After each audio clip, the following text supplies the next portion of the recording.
right, Hank. The Rams have won the toss. They have elected to receive. Jim Breach, who went to school at the University of California, will be kicking off for Cincinnati. And going deep right about 1 yard from the end zone is Drew Hill. Back to the 15, and the little guy is down at the 18-yard line by Brian Hicks. So a fine tackle by Hicks and a highly spirited Bengal team. And the Rams will put it in play shy of the 20-yard line, as we said, the 18. That's the way Dan Pastorini will have, with Tyler and Bryant in the backfield. Denard and Waddy are the wide receivers. Up on the line, the tight end is Walt Arnold, and then you have Slater, Hill, Saul, Hara, and Smith. So the Rams, 1st and 10 on the Ram 18-yard line. Waddy is wide right, and Denard left, and motion is the tight end Arnold. And behind Bryant's block, Wendell Tyler gets out to the 23-yard line. LeClaire brought him down, number 55. The Rams physically beaten up, and of course they've had so many problems. The Bengals are healthy. Their front three, Eddie Edwards, Wilson Whitley, and Ross Browner. Then the 4 linebackers, Bo Harris, along with Jim LeClaire, Glenn Cameron, and R. Williams. Breeden, Riley, Kemp, and Hicks in the safety spots. So it is 2nd and 5 for the Rams on the Ram 23-yard line. Tyler is the deep man with Arnold on a wing. And Tyler again inside of Bryant block, but they stack him up. Ross Browner had him, and the big guy from Notre Dame just drives him back. Ross Browner, the 4-year man out of Notre Dame.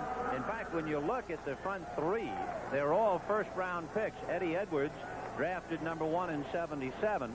Wilson Whitley, number 1 in 77, and Ross Browner, number 1 draft choice in 78. So it'll be 3rd and 4 for the Rams. The ball on the Ram 24-yard line. In motion is Billy Waddy. He's picked up by Breeden.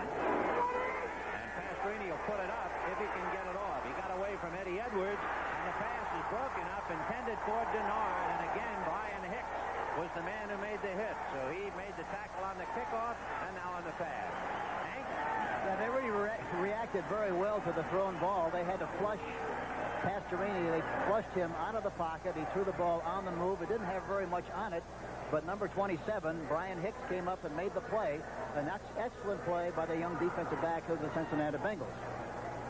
So now the Rams are forced to punt. Frank Corral, who has had 7 consecutive games where he has averaged better than 40 yards a punt, and his longest 67. And Corral punting from the 12-yard line, and he arrows it deep. Mike Fuller is going to call for a fair catch at the 26-yard line.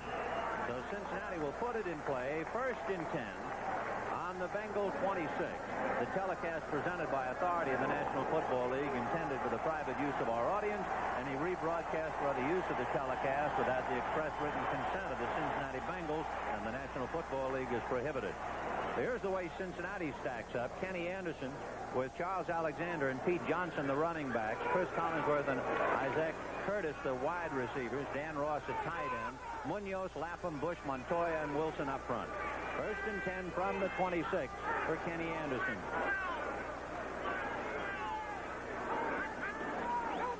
Anderson is throwing to Collinsworth, who makes the catch at the 40-yard line and goes out of bounds at the 42. Rod Perry was there. What a story he is, Hank. He's been unbelievable, and that play was a great illustration of the kind of catches he's made all year long. Look at Rod Perry is really covering him well, but the ball is thrown perfectly.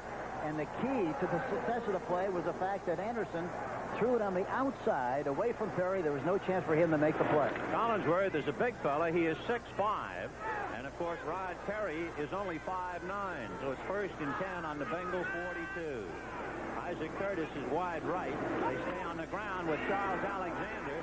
Alexander got away from Andrews, who was hanging on, and got it out to the 42. George Andrews, a linebacker on the right side, number 52, had his hands on him but couldn't contain him. He did exactly what you have to do, though, as a linebacker. He came up fast. He was blitzing on the play, forced the play inside. It enabled the Ram defense to come in from the inside, and they made the tackle. The Bengals are an excellent 3rd down conversion team. Only Buffalo is better this year. So this is a 2nd and 10 for Ken Anderson. Look at that. Only 5 interceptions in 301 passes. short shotgun. Anderson under pressure by Reggie Doss. He gets around Doss and slides safely for the first down at the Ram 45. He hurt his left shoulder trying to run the ball last week against San Diego. There was nothing wrong with his legs, though. He took off and saw the cavity up front and slid right into second base. He was safe and made the first down on the play. Watch it. It opens up nicely in the middle. He's looking to throw the ball. The coverage is very good. He wisely takes off right up the middle. He knows exactly where he has to go. He slides into second base and is safe. And a first down for the Cincinnati Bengals. Kenny Anderson is second in the AFC behind Craig Morton of Denver. And Morton is a lot better known, but Anderson is having a brilliant year. Both backs release. Anderson scrambling to the right, and he's going to run to the sidelines, throwing on the run, no good. The intended receiver diving out of bounds was the tight end, Dan Ross. And Dan Ross, the fine young receiver for the Bengals, comes into this game with 40 receptions. That's an awful lot for a tight end. Ray Malavasi is ticked at the officials on that last play. Of course, Malavasi coming in here with a 5-5 record, a team that has certainly had its share of adversity. And look at Ray, he's still hot. So the Bengals have it 2nd and 10. Meanwhile, we can duck it in. The Raiders 7-0. Mark Wilson on a pass to Todd Christensen.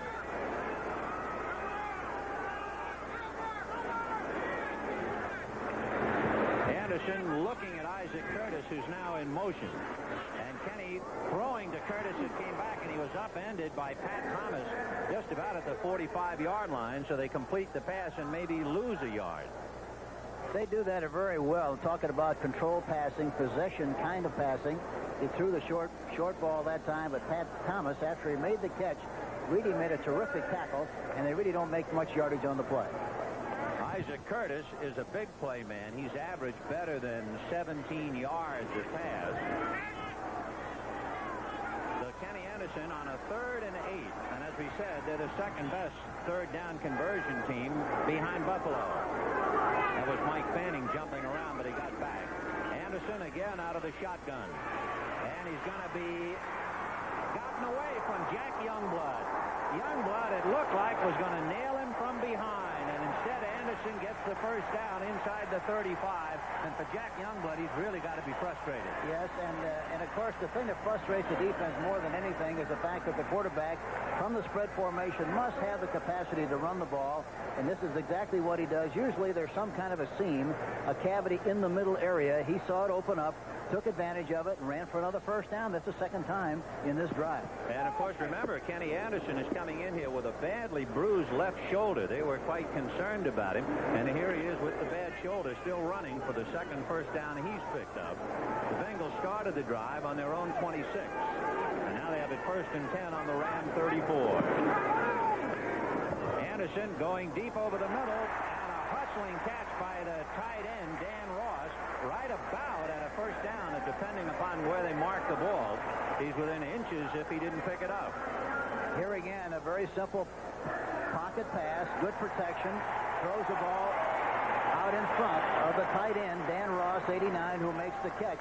You know, one interesting thing, Ben, talking to Forrest Gregg yesterday, he says, I know that the Rams are #1 on pass defense, but we're just not going to assume they can stop our passing. We're going to make them stop our passing, and we're going to throw the ball, and so far they've done a good job. Yeah, because Cincinnati is #3 in pass offense, so they don't have to give up to anybody. 1st and 10 on the Ram 23. Anderson going to the left side, no good. A bump there. Rod Perry bumping Chris Collinsworth, but it's not called because he was making a legitimate effort to go after the ball. Yes, and Rod Perry reacted very well to the outside move, a square out. Let's watch this. He goes to the outside, about a 6-yard move. Collinsworth goes to the outside. Now watch the way he drives and tries to make the interception. I think a very appropriate play would be to fake the play and then go deep. It might be a big play somewhere along the line in this game. So it is a 2nd and 10 on the Ram 23. Curtis goes wide left, and Collinsworth is right. And they're going to give to Charles Alexander, and he's hit by Nolan Cromwell and fights off Cromwell's tackle and drives for 2 more yards. So Cromwell hit him at the 21, but he didn't go down till about the 18. the Bengals really have three outstanding receivers in Collinsworth, Curtis, and Ross. And Curtis is playing with a depressed cheekbone, Ben. He hurt it early in the season. They popped it back out for him. And then last week, it was depressed again. He's playing it with it that way, and we'll get it popped out again on Monday. 3rd and 5 on the Ram 18-yard line. Collinsworth left, Curtis right, in motion is Steve Kreider. And Anderson under a blitz, and a quick out, no good. He had to unload in a hurry because the Rams were coming. Nolan Cromwell along with Jimmy Johnson. And Dan Ross broke free right after he released from the line of scrimmage, was wide open, but he couldn't see him. He had to get rid of the ball so quickly because of the safety blitz. So on a 4th and 5 from the 18, the Bengals will go for 3, and that means Jim Breach, 3 years out of California. Breach is a little guy. He's only 5'6", originally drafted by Detroit, played briefly with Oakland, and picked up by Cincinnati as a free agent.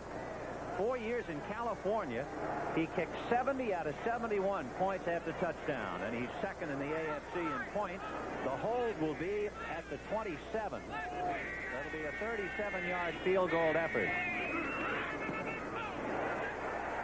a flag on the play, and the kick is good, and now let's wait for the interpretation. The official, Bob McElwee, the referee, will tell us, and we'll also watch Cincinnati. It looks like the penalty would be against the Rams, and it has been declined, the preliminary signal. But let's make it official. So Breach kicks one 37 yards for an apparent field goal, but we'll wait a moment. Remember, it was a 4th and 5, so they could very well get the first down and take the points off the board. We'll see. I think it'll just be inches short of the first down. I don't think they'll make the first down with a penalty. Let's see how they mark it, what they do. So it'll be up to Forrest Gregg and Cincinnati to make the decision. Do you want to take 3 points, or do you want to go back on the penalty? Encroachment. I think number they'll take 20. the 3 points. Defense. Penalty is declined. Field goal. Forrest Gregg says, thank you for the 3. We're not about to give it back. And for Ray Malavasi and the Rams in the very early going, 8:25 left in the first quarter, Cincinnati 3 and the Rams nothing. With 8:25 left in the first quarter, Cincinnati on a 37-yard field goal by Jim Breach, leading the Rams 3-0. And now the Bengals kicking off, and Breach with deep man is Drew Hill, and Hill will take it at the 3-yard line. He's out to the 10, to the 15, still on his feet, dragged down from behind, and he goes down at the 24. Brian Hicks, number 27, makes another tackle. So he's the wideout and the man who is so quick down there on kickoffs and punts. And the Rams will put it in play. Coming up next, of course, and the doubleheader on CBS, the Dallas Cowboys and the Detroit Lions. And among other things, the head-to-head battle with Tony Dorsett and Billy Sims, the number 1 and number 4 rushers in the NFC. They all have different styles and personalities, but they've all been blessed with great running skill. 1st and 10 on the Ram 25. Arnold in motion, and it's a play-action fake to Tyler. Pastorini to Arnold, and he's going to be brought down at the 49-yard line for a first down. Hank, as we look at this play, Cincinnati is always changing. A 3-man front, they'll go to a 5-man front.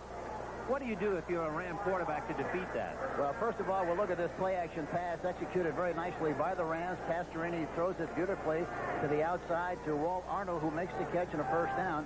But I would not permit the defense to dictate what I'm going to do offensively. I would call one play in the huddle, and then I would, if I didn't make 4 yards or more, I would go to the line of scrimmage and all my plays from the line of scrimmage to keep them out of the situation substitution defense. Intercepted but out of bounds by Brian Hicks, so no play. So it is 2nd and 10 from the Ram 48-yard line as Pastorini trying to go deep down the left side to Denard. Philadelphia leading Baltimore 7-0 in the first quarter. And Buffalo and St. Louis 3-0. Neil O'Donoghue kicking a field goal to give the Cardinal the lead. That touchdown for Philadelphia was Ron Jaworski to Keith Kreppley.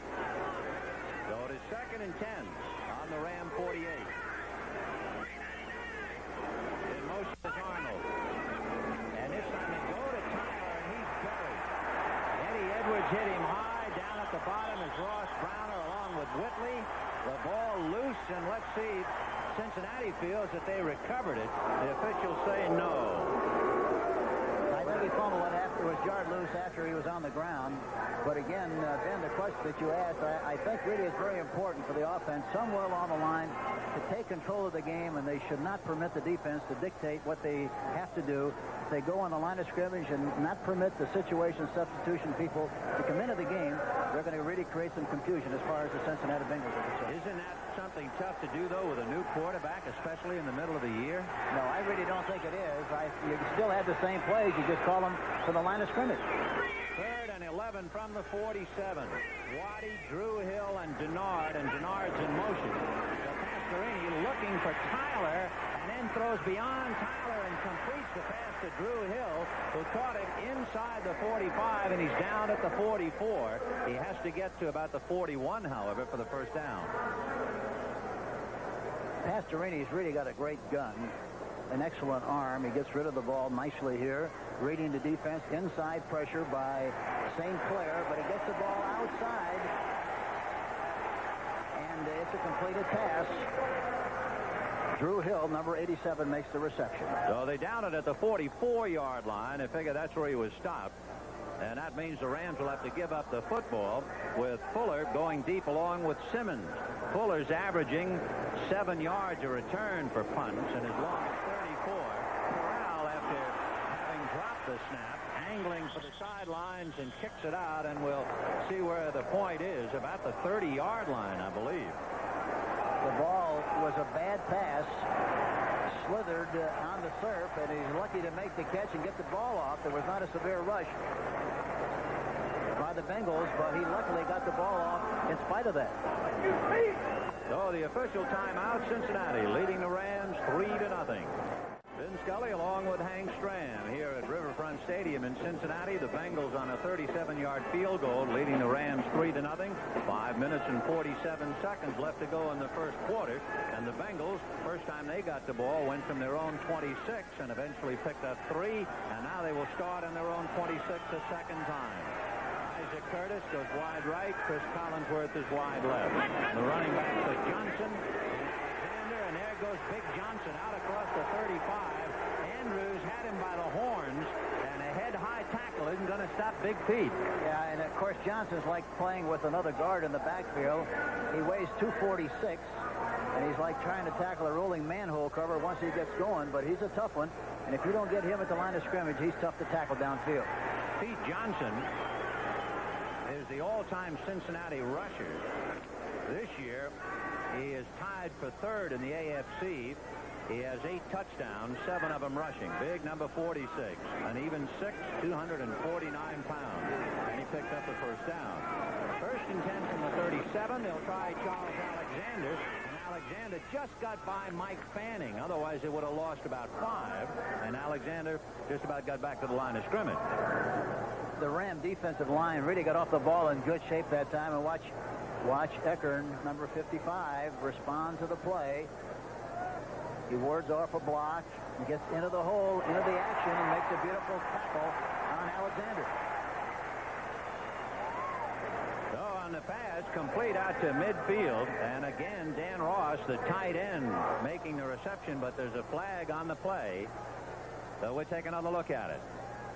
Plenty of time to throw for Anderson, but he takes a short drop, gets the ball to the tight end, Dan Ross, number 89, but there's a flag down on the play. And the penalty will go against Cincinnati, moving the ball back to the 20. Holding, number 77, offense, 2nd down. That's Mike Wilson, the 4-year man out of Georgia. He's a kid down here. They call him Moon Pie, but he was caught.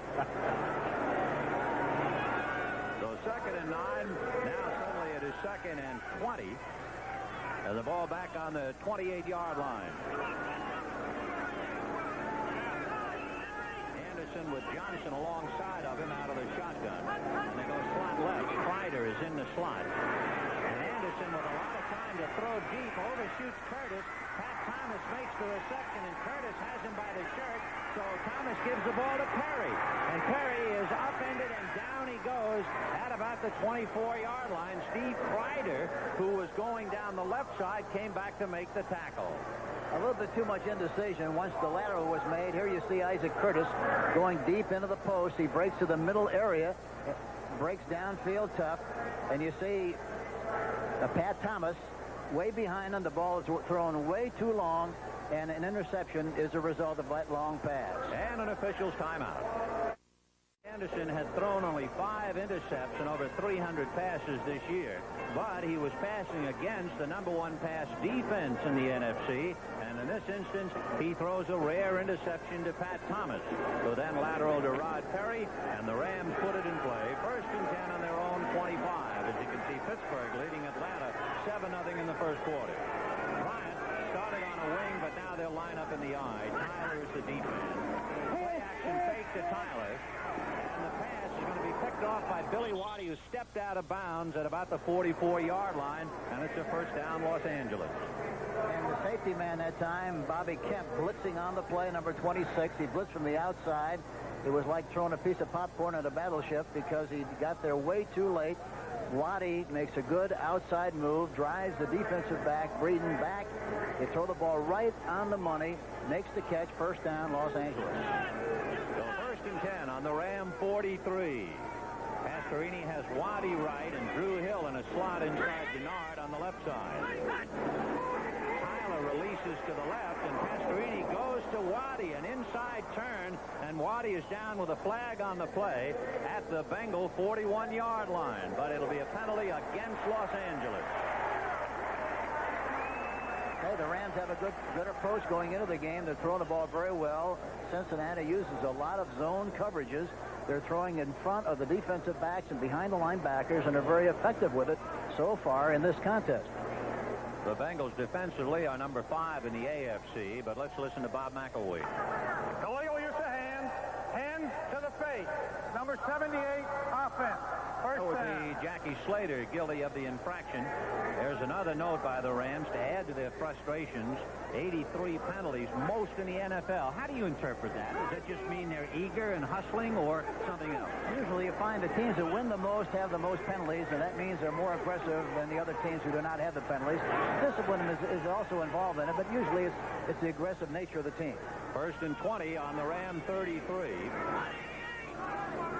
Waddy now on a wing and goes in motion to the right, so it winds up the same formation as the previous play. And the ball is hit out of Pastorini's hands. Loose ball, still bouncing, still alive, and falling on it at the last minute was Pastorini, who then lateraled the ball to Walt Arnold, the tight end. He's down at the 30, and there are flags all over the place. It probably wind up a forward lateral from Pastorini beyond the line of scrimmage. And Ross Browner Pass is legal. No foul. Pass is legal.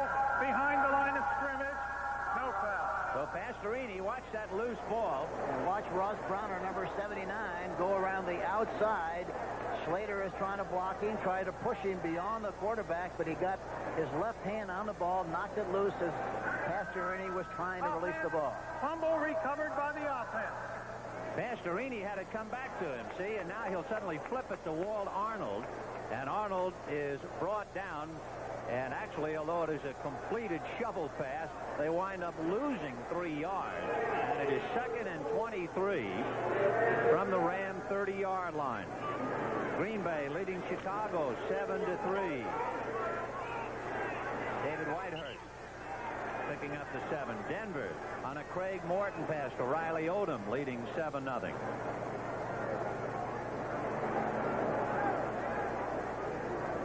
We have 3 minutes and 56 seconds left in the first quarter, and Cincinnati leading the Rams 3-0. First time the Bengals got the ball, they started on their own 26, and it led to a 37-yard field goal by Jim Breach. The Rams had Pat Thomas intercept a Kenny Anderson pass on Cincinnati's second drive, and the Rams looked like they had something going until a illegal slap brought them back to their own 33, and now a fumble and recovery has put the ball on the Ram 30. So it is 2nd and 23 on the Ram 30-yard line. And then how about that defensive line of the Bengals? 3 #1 draft choices. Edwards, Whitley, and Browner, all of whom were #1 draft choices in 77, and 78. So 2nd and 23 from the 30-yard line. Drew Hill and Denard load up a slot on the left side.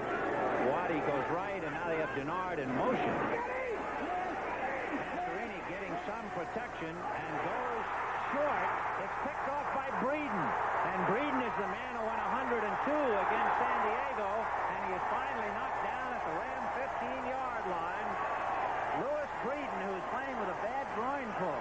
Yes, and it's hard to understand where Pastorini threw the ball, was throwing at that time, because Breeden was the only one who was really open. He was wide open. He makes the catch inside, goes right down the sideline, and puts the Bengals in great scoring position on about the 7-yard line. So Louis Breeden, a 4-year man out of North Central. And you can take another look. Pastorini, normally you figure if anything he'll overthrow somebody. Yes, that's one of the cardinal sins of throwing. Make sure if you're going to make a mistake, make sure it's always long and not deep and not short. That's what happened on the last play. 88, he was trying to throw the ball to Denard, but it was way short. So it is first and goal, and they spot the ball on the Rams' 7-yard line. Charles Alexander moves up on a wing, so Pete Johnson is the setback, and a big bull goes across the 5, and the Rams stack him up at about the 3-yard line.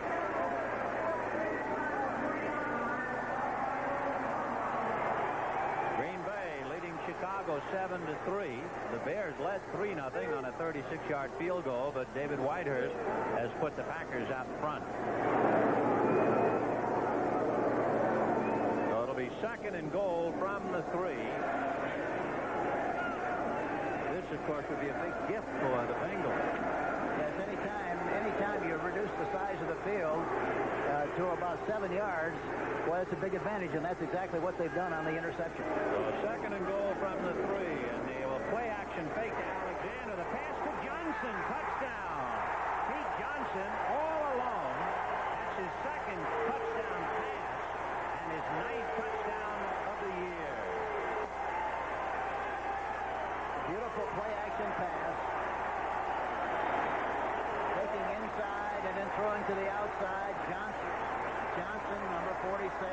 Looks like he ran right out of the bleachers. He was open, nobody around him. And the play action take to the linebackers and the defensive backs, and he goes in there for the touchdown. Jim Breach, who has kicked 31 out of 32, will now try to hammer it through. It is 9-0 Cincinnati.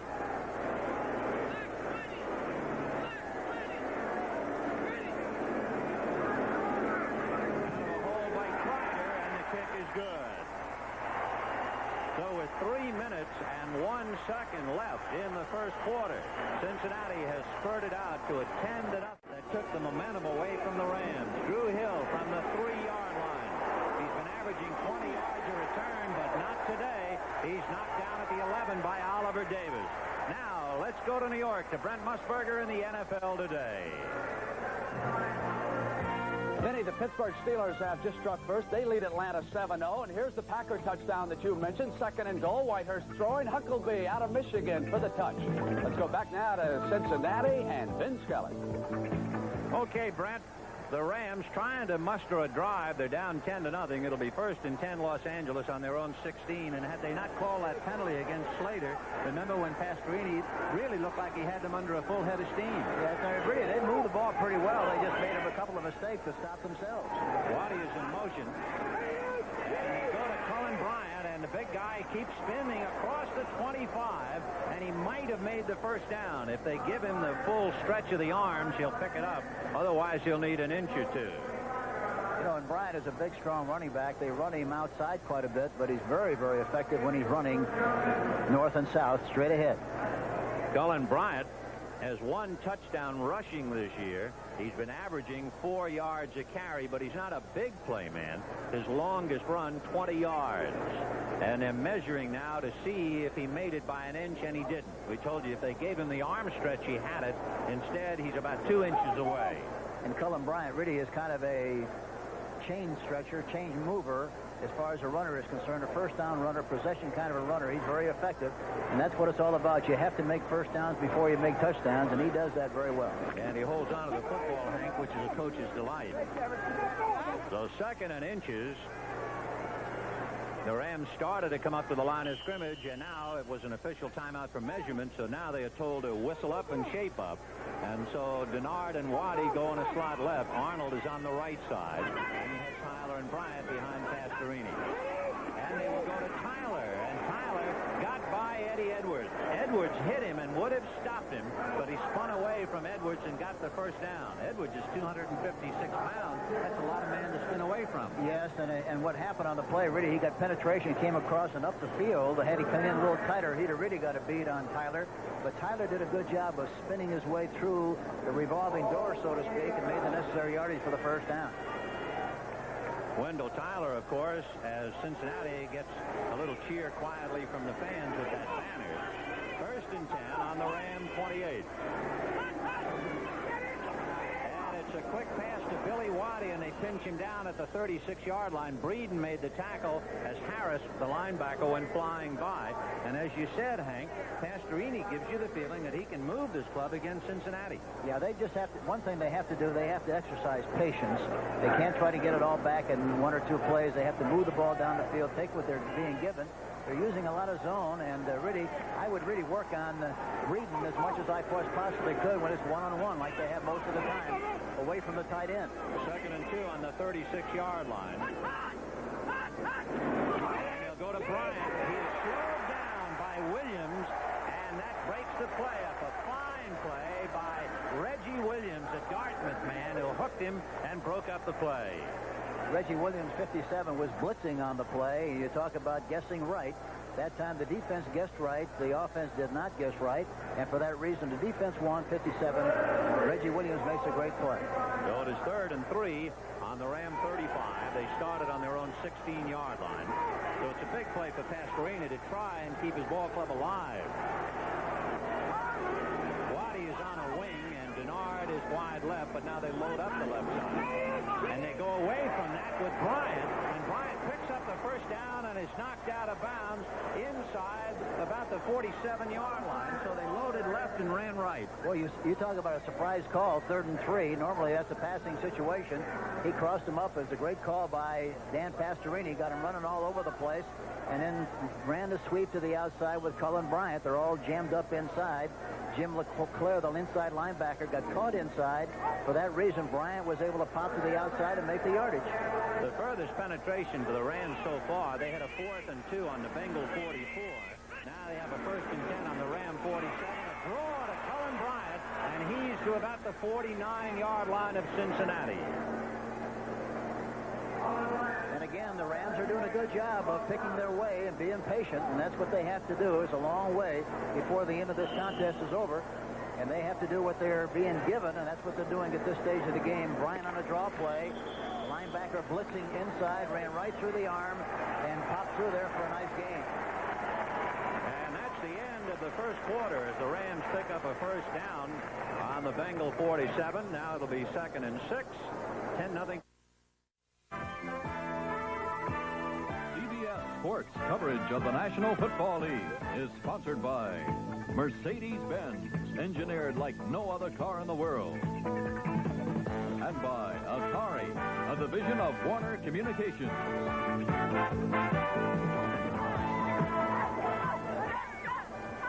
The start of the second quarter here in Cincinnati. At game time, it was 53 degrees. It is 2nd and 6 for the Rams as they move the ball to the Cincinnati 49-yard line.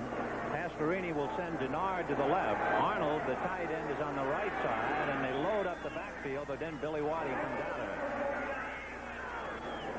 Waddy in motion to the left. And he'll stay on the ground to Wendell Tyler, and Tyler rides out through the 45 down to about the 43-yard line. Cameron and Whitley making the stop. There's the first quarter, Hank. Anything jump out and grab you looking at the numbers? No, it really doesn't. Time is about the same. The total yards, just a little difference in that. Really is very evenly played, with the exception of the one turnover that really has made a difference in the game so far. Really, the interception by Breeden. So with the ball on the Bengal 43, the Rams have it 1st and 10. The Rams started on their own 16-yard line. In motion is Arnold. Second man, Wendell Tyler, spins at the 40 and drives for a couple of more basically on his own. LeClaire and Browner making the tackle. Pittsburgh's Terry Bradshaw has thrown 2 touchdown passes to Cunningham and Stallworth to account for that 14-0 lead. And New England on a 42-yard field goal by John Smith, leading 3-0. Meanwhile, it's 2nd and 4 for Pastorini and company. The ball on the Bengal 37. Denard and Hill go to the right side. Play action fake to Bryant. And Pastorini throwing to Wendell Tyler, and he's still going, and dragged down by Brian Hicks at about the 27-yard line. Good play by Tyler to avoid 2 tackles. Yes, and Pastorini did a good job of not trying to get the ball downfield and get too much too soon. Got the ball out into the flat area. Tyler was open, made a beautiful run. A play action fake. Good protection, throws on the outside to Tyler, who was open. He spins to the inside, breaks a tackle by Breeden, breaks another tackle by the strong safety. It goes up the field and stretches that gain to a nice one, much more than it looked like he would get. 1st and 10 on the Bengal 26-yard line. Denard in motion, so he and Wally are on the right side. Wendell Tyler bumped into Rick Saul, then bounced off Saul, and I think they lost him for that split second. Yeah, I think he did. I think he got lost in a shuffle there, and Jackie Slater, Kent Hill, and Saul, all of whom are doing a good job of blocking on that left side and making something happen and providing a seam, some running room for both Tyler and Bryant at this stage of the game. Ray Malavasi saying the Rams have a 2nd and 6 on the 22-yard line of Cincinnati. So Pastorini has them moving again and moving well. And it's Colin Bryant. He's belted. At the bottom is Whitley, and at the top was LeClaire, number 55. And into that story. Yeah, they saw that. They saw through that one just like it was cellophane paper. They read it perfectly, and especially LeClaire. He got a good jump on the ball and got good penetration and stuffed the play. Number 55. Jim LeClaire, number 55, is a 7-time Pro Bowl player, 10 years out of North Dakota. He is something in the middle of that defensive secondary. And as you can see, he leads the club in tackles. He's pretty busy. The 3rd and a long 6 of the 23. Pastorini to Mike Gooman, and Gooman looked up and the ball was already by him. He might have also been looking up into the sun. Yes, and that time they guessed right on the play. They were blitzing up the middle. That kind of a play on the outside is usually very effective against an inside blitz. But I think really what happened, I think you're right, he lost the ball in the sun. Could have been. So Frank Corral, who is 15 out of 21 in field goals, of course, he does both punt and kick, and he's going to be kicking now out of a hold at the 30-yard line by Nolan Cromwell. So we're talking about a 40-yard field goal attempt by Frank Corral. A low bad snap, and Cromwell picks it up, running with the ball to the 20, to the 15, to the 10, knocked out of bounds, and I believe Cromwell picked up the 1st down. What a play by Nolan Cromwell. Boy, you talk about quick thinking and being resourceful. You fumble the ball, and that's usually what happens on that kind of a play. Everybody goes for the ball, and if the holder has the presence to take off and run to the outside, he usually has the opportunity to make the 1st down. And this is what he does here. He just drops the ball, mishandles it, runs to the outside, and of course, you know, I don't know whether a lot of people realize around the country that he was a great quarterback at the University of Kansas. He's got terrific speed, a great athlete. So Cromwell scrambles for their 1st down. In 1979, he ran 5 yards for a touchdown against Minnesota out of a field goal formation. It's 1st and goal from the 5. Waddy in motion. Wendell Tyler was hit, and Harris, the linebacker, came up, number 53, and hit him. That knocked him off stride, and he just about got back to the line of scrimmage. Boy, Ben, you know, that play was designed. It would have been perfect to go outside that time. Everybody was inside of the tight end that time. They had a good chance to get outside, but he went inside, and for that reason was stuffed and made no yardage on the play. It's amazing about good breaks, bad breaks. Had the Rams blown the field goal, they really would have been discouraged. Instead, they turn out with a golden chance to get in the scoreboard with a touchdown. 2nd and goal from the 5. You got a bump and a run, and that's a good time to throw the up pattern, the fade pattern. Here it is. It is intended for Denard, and he can't hold on to it. Quite a wrestling match with Riley. Ken Riley, a 13-year veteran out of Florida A&M, and he and Denard battling for that alley-oop. Pastorini threw it beautifully. That's kind of a play you have to throw to the outside to make the defensive back turn his back to the ball. But in the scramble for the ball, why he just couldn't maintain possession. So Malavese, who was frustrated on the bad snap, got the big break on the run by Cromwell. Now it is 3rd and goal from the 5. Denard left. Drew Hill wide right. Arnold, the tight end, is on the right side.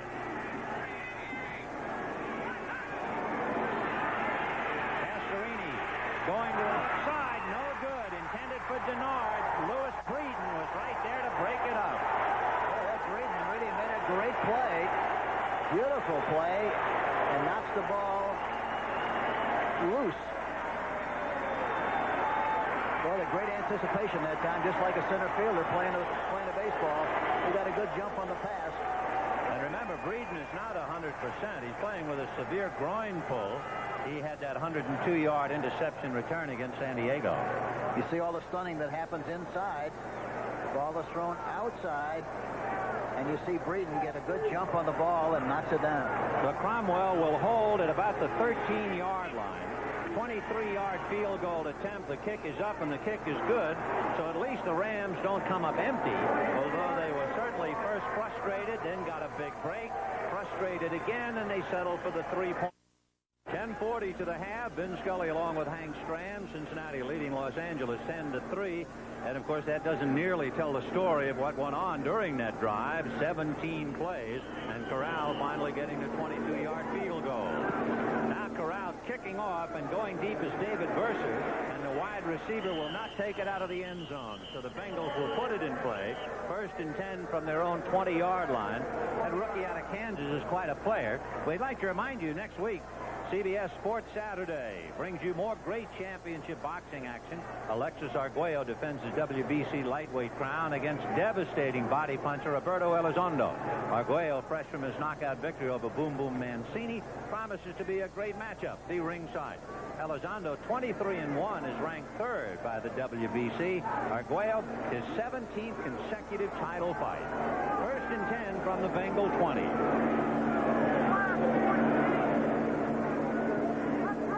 Is the tight end Ross, and following Ross is Pete Johnson, and he picks up 2 yards. Nice to have a tight end opening the door for you. Yes, that's a Pittsburgh play. They send the tight end in motion to the left side. Oh, look at now, Cincinnati is lined up without a huddle. That's just that play and strategy you were talking about, Hank. 2nd and 7 from the 23.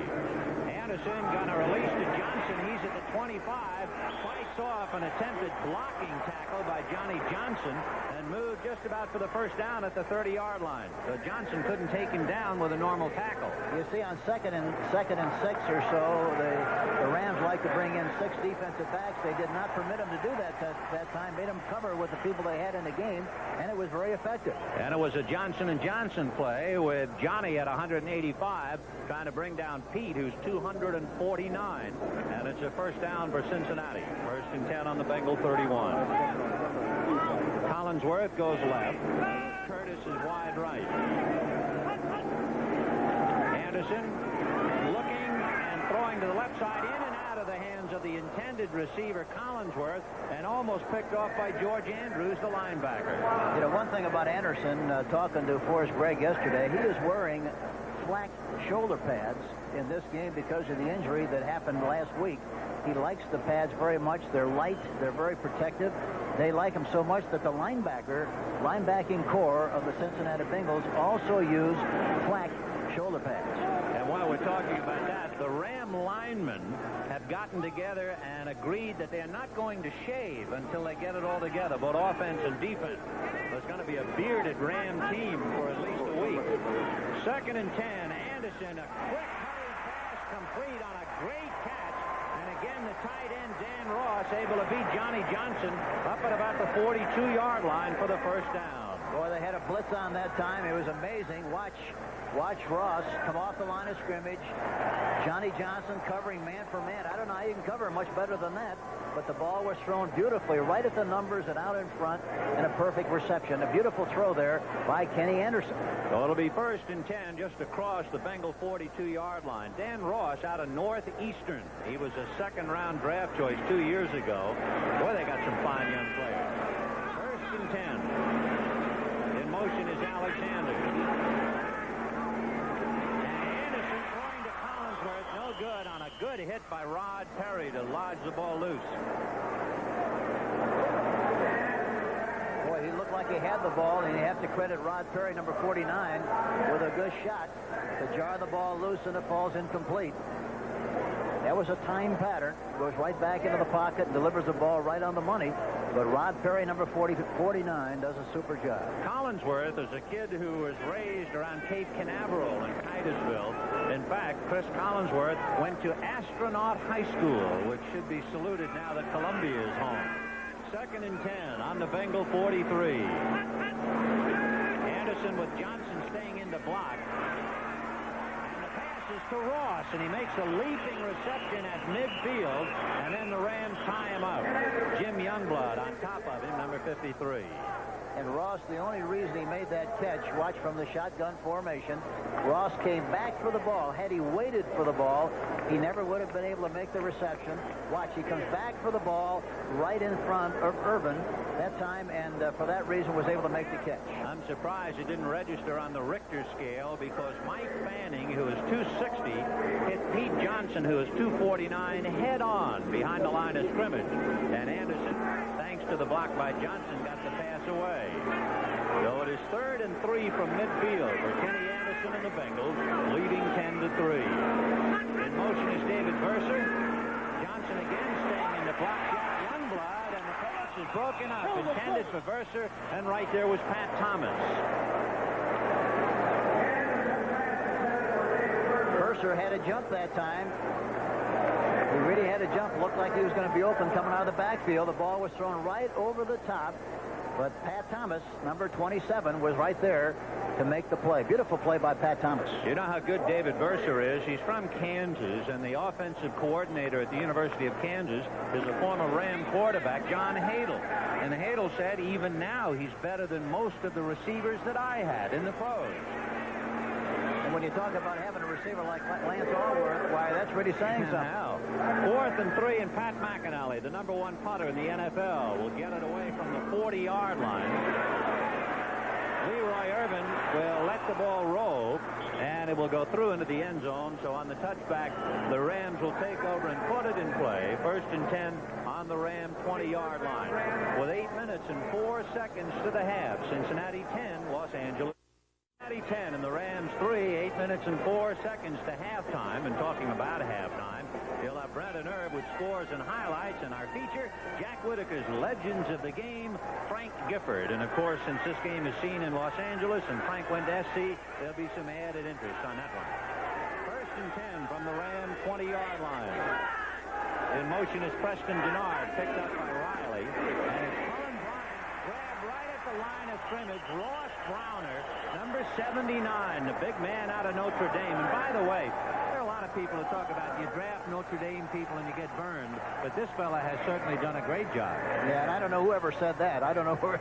I never heard that many times before, but anyway, Ross Browner really is a super player. I know quite a few people who say that Notre Dame gets the publicity, but you don't get professional players from that school very often. So 2nd and 10 from the 20-yard line. Pastorini throwing to Waddy, who makes a nice catch at the 24-yard line before being knocked out of bounds. So they still need 6 for a 1st down. You know, Breeden hasn't been able to practice all week long because he's got a pulled muscle. I was certainly somewhere along the line. Here they're lining up without a huddle right here, Ben. I think they've been reading your mind, Hank. So it's a 3rd down and about 6.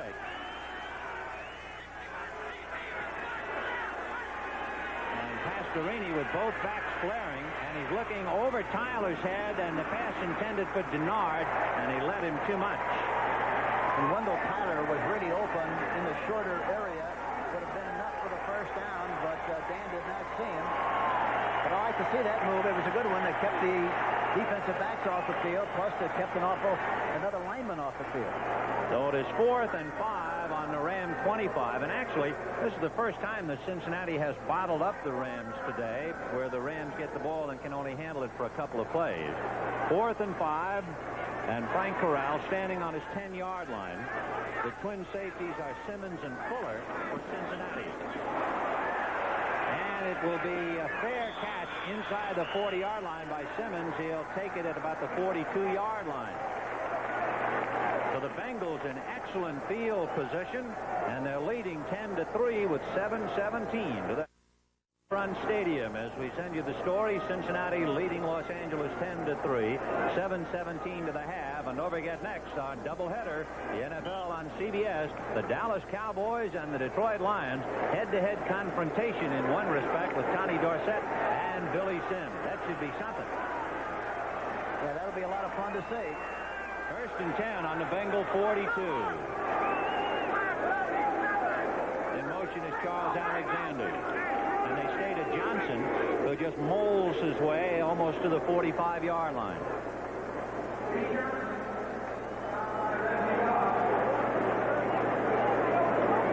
And here we see Cincinnati again lining up without a huddle to take advantage of the fact that they can't get the backs in the game.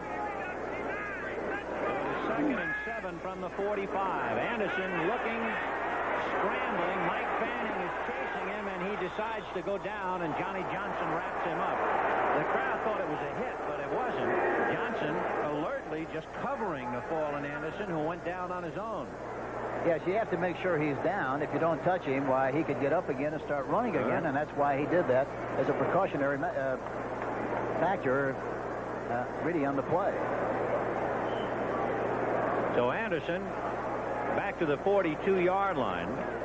That's where just about where the drive started. So it's 3rd down and about 10. Cincinnati leading 10-3 with 6:14 to the half. Cincinnati has scored 24 more points already this year than all of last year. That's the kind of an offense they have. There's a busted play to Collinsworth, and Pat Thomas defending. And Nolan Cromwell was blitzing on the play, and that's why he released the ball before he really wanted to. Anticipated the blitz, but was not on target. Ball falls incomplete. You know, among other things, Collinsworth, his father was a great basketball player at the University of Kentucky. He can pass. Earlier this year, Collinsworth threw a 50-yard pass against Houston, so he's really a talent. Yeah, he's a great athlete is what he is. So on a 4th and 10, Pat McInally, whose average is very high, he leads the NFL, but he's only kicked 5 balls inside the 20. Ray Guy is right back of him. Guy has kicked 18 inside the 20. You really have to interpret those numbers. Here's Leroy Irvin from the 12-yard line. And Irvin across the 25 and dropped at about the 26-yard line before he was brought down by Simmons, number 25. So the Rams will put it in play. 5:49 to the half. Cincinnati 10, Los Angeles 3. 49 to the half. Cincinnati leading the Rams 10-3. Meanwhile, in a battle of the passers, Terry Bradshaw has thrown for 2 for Pittsburgh, and Bartkowski has hit Alfred Jackson for 35 yards and a touchdown. Pittsburgh leading Atlanta 14-7. Ray Malavasi squinting, hoping to see his Rams come alive. It's 10-3 Bengals, and Pastorini starts on his own 26. Mike Gooman is in there with Wendell Tyler. And fake to Tyler, and a pass to Tyler, who drops it at the 25. No reception. And with that, let's go to Brent Musburger for an update, and we'll go to New York. Benny, the Packers put Lofton and Jefferson on the right. They slide Huckabee out of the backfield to the left. He beats Fisher of the Bears, and he's on his way. A 40-yard touchdown for Green Bay. They have gone back in front of Chicago. Back to Vin Scully. Okay, Brent, a rejuvenated Green Bay club, of course, with John Jefferson in there. It is 2nd and 10 on the 27 for Dan Pastorini and the Rams. With Hill blocking for him, and the pass to Arnold no good. LeClaire was right there with the tight end. And Browner that time put on a good rush. And Pastorini had to kind of duck under the rush and try to get the ball inside. Couldn't do it, and falls incomplete. Browner almost pushed Kent Hill on top of Pastorini, and Dante just did get rid of it. 3rd and 10 from the 27. Now they line up again without a huddle to try to take advantage of the situation substitution. Waddy is wide right. Denard wide left. And tackled by Williams is Pastorini back on the 15-yard line. So Reggie Williams gets the sack. It was not a back that time. The back should have stayed in to pick up the linebacker blitzing Reggie Williams. Watch what happens. The left halfback, Wendell Tyler, went right by the linebacker. Now you must understand that maybe there was a hot call, meaning that Tyler did not have responsibility to block the linebacker on the play. If that's the case, then Pastorini has to read it and get the ball to Tyler very quickly, or else if he didn't stay in and block, that was a mistake. Well, Frank Corral will be punting from the Ram 5-yard line with Fuller and Simmons as twin safeties. The ball will hit on the 40-yard line and go to the Bengal 30, still rolling, and finally down by Smith inside the 25-yard line. Lucius Smith, the wideout, diving and evidently hurt himself a little bit as he tried to down that punt, and he's very slow in getting up. Cincinnati 10, Rams 3, 5-11 to the half. Cincinnati 10 and the Rams 3. Meanwhile, Philadelphia with Wilbert Montgomery scoring from 5 yards out takes a 14-6 lead over Baltimore. And New Orleans, Denny Ricardo kicking a 24-yard field goal to get that even with Minnesota. 1st and 10 on the Bengal 27 for Kenny Anderson. Collinsworth and Curtis in a slot left, and Alexander in motion to the right. And they go to Pete Johnson, and he is hit at the 30 and drives forward a couple of more. Cody Jones hit him from the left side, and Johnson carries out to the 32-yard line. 2nd and 5. Rams come into the game with a 7th in total defense, 13 against the run, 1 against the pass. It's easy to understand why Cincinnati doesn't try the ball or run the ball a little bit more than they have so far. So it is 2nd and 5 on the Bengal 32. Charles Alexander in a wing left, and again Pete Johnson trying to get outside. Eckern turned him in, and down he goes. So Carl Eckern, number 55, turned him in for Reggie Doss to make the tackle. Just about back to the line of scrimmage, that's all. The Jets leading 7-3. Bruce Harper scoring from 4 yards out to lead New England. And I think Cincinnati can do a better job of running right at the defense, Ben, than they can of trying to get outside. The Ram defense is doing a good job of responding to the outside running of Cincinnati. 3rd and 5 on the Bengal 32. That's Curtis in motion. Anderson had to get rid of it in a hurry, and he threw it out of state at about the 40-yard line because the Rams were coming. Ivory Sully, one of the first men in there. And also a linebacker blitzing on the play. Nate Anderson, he anticipated, read it quickly, and got rid of the ball rather than take a loss. So it is a 4th and 5 on the 32, and Pat McAnally, the Harvard man, will be doing the punting. He was a 5th-round draft choice, big guy. McAnally is 6'6", and he'll be punting to Leroy Irvin. Now, Irvin has had 3 touchdown returns this year. His longest return, 84 yards. He gets a lot of power into the ball. Watch his left foot come off the ground when he kicks. And McAnally with a flag on the play as the ball will roll down to the Ram 25-yard line. So we'll see about the interpretation. He did not kick that well that time, Ben, because it was a bad drop. He dropped it poorly on his foot, and it didn't hit properly, and that's why it wasn't a good spiral. McAnally in 1980 was number 1 in the AFC as far as kicking the ball inside the 20-yard line. He had 21 punts inside the 20. That's really being accurate. This year he has kicked only 5. He's going to have to kick this one over again. McAnally also a pretty good wide receiver. Yes, he is. He's got good hands. He's a good athlete. So we'll wait for Bob McElwee to give us the interpretation. Ineligible downfield on the kick, number 59. 4th down. So hustling down would be Shue, number 59. That's Jeff Shue out of Minnesota. He was guilty of getting down underneath the punt. Ineligible man downfield, 4th and 10. And that means McAnally will have to kick it from about the Bengal 15-yard line.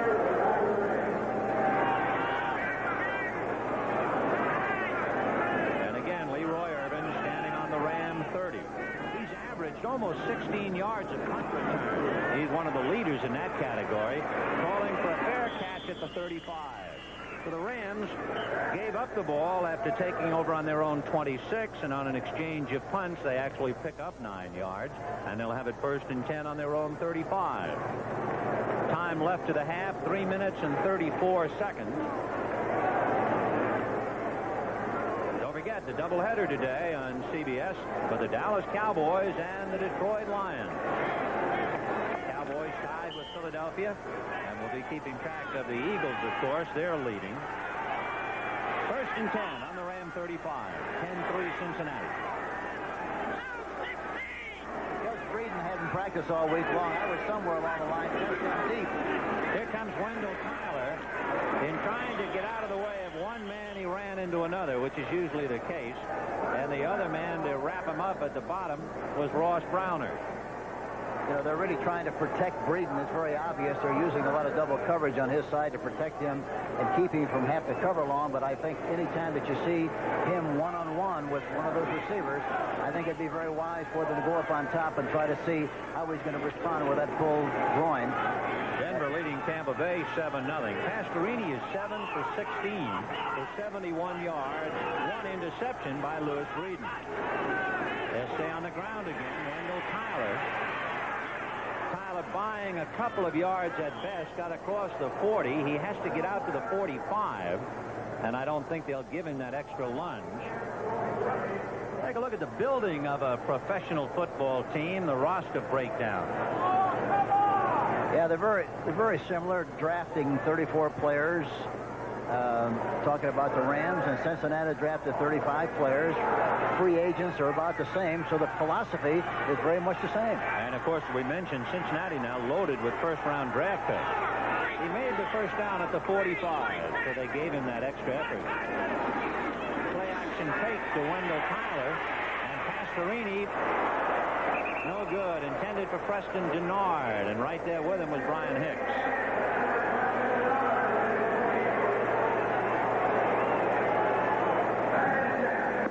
Denard made a good inside-outside move that time. He sold the defensive back on the idea he was going inside, then broke outside.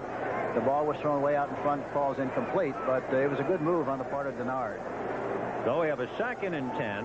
Oakland leading Miami 21-0. Mark Wilson has thrown 2 touchdown passes. Chandler also caught one. 2nd and 10.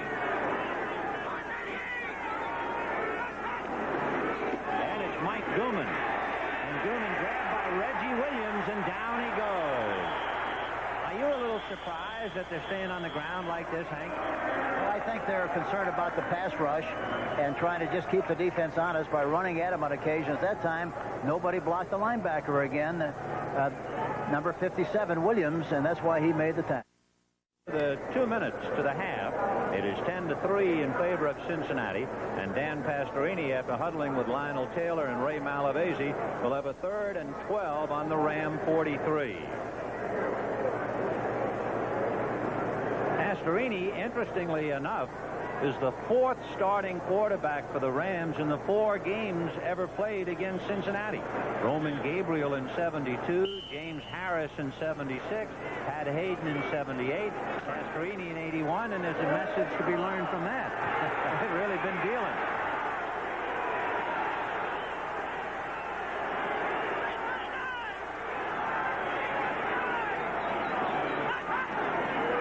Willie Miller is in there now, and Pastorini takes a lick from Browning.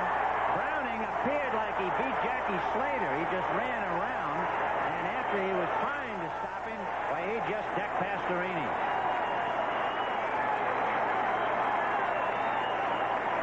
Take another look. Yeah, watch Browner come around that block. Boy, he flies through there like he's in a 3-point, like he's in the starting blocks. Slater just couldn't hold him, Coach. Couldn't meet him at the pass that time. Cut him off at the pass. And Pastorini had to pay the price. So that's the second sack for Cincinnati. Half a dozen against Dan Fouts last week. This punt handled by Mike Fuller at the 25. To the 35. And down he goes. Grabbed from behind by Mel Owens, a first-round draft pick. Which is a question. You look at Cincinnati and the first-round picks are playing. If you draft a man as a first-round pick, do you expect him to play right away? It all depends on what your needs are.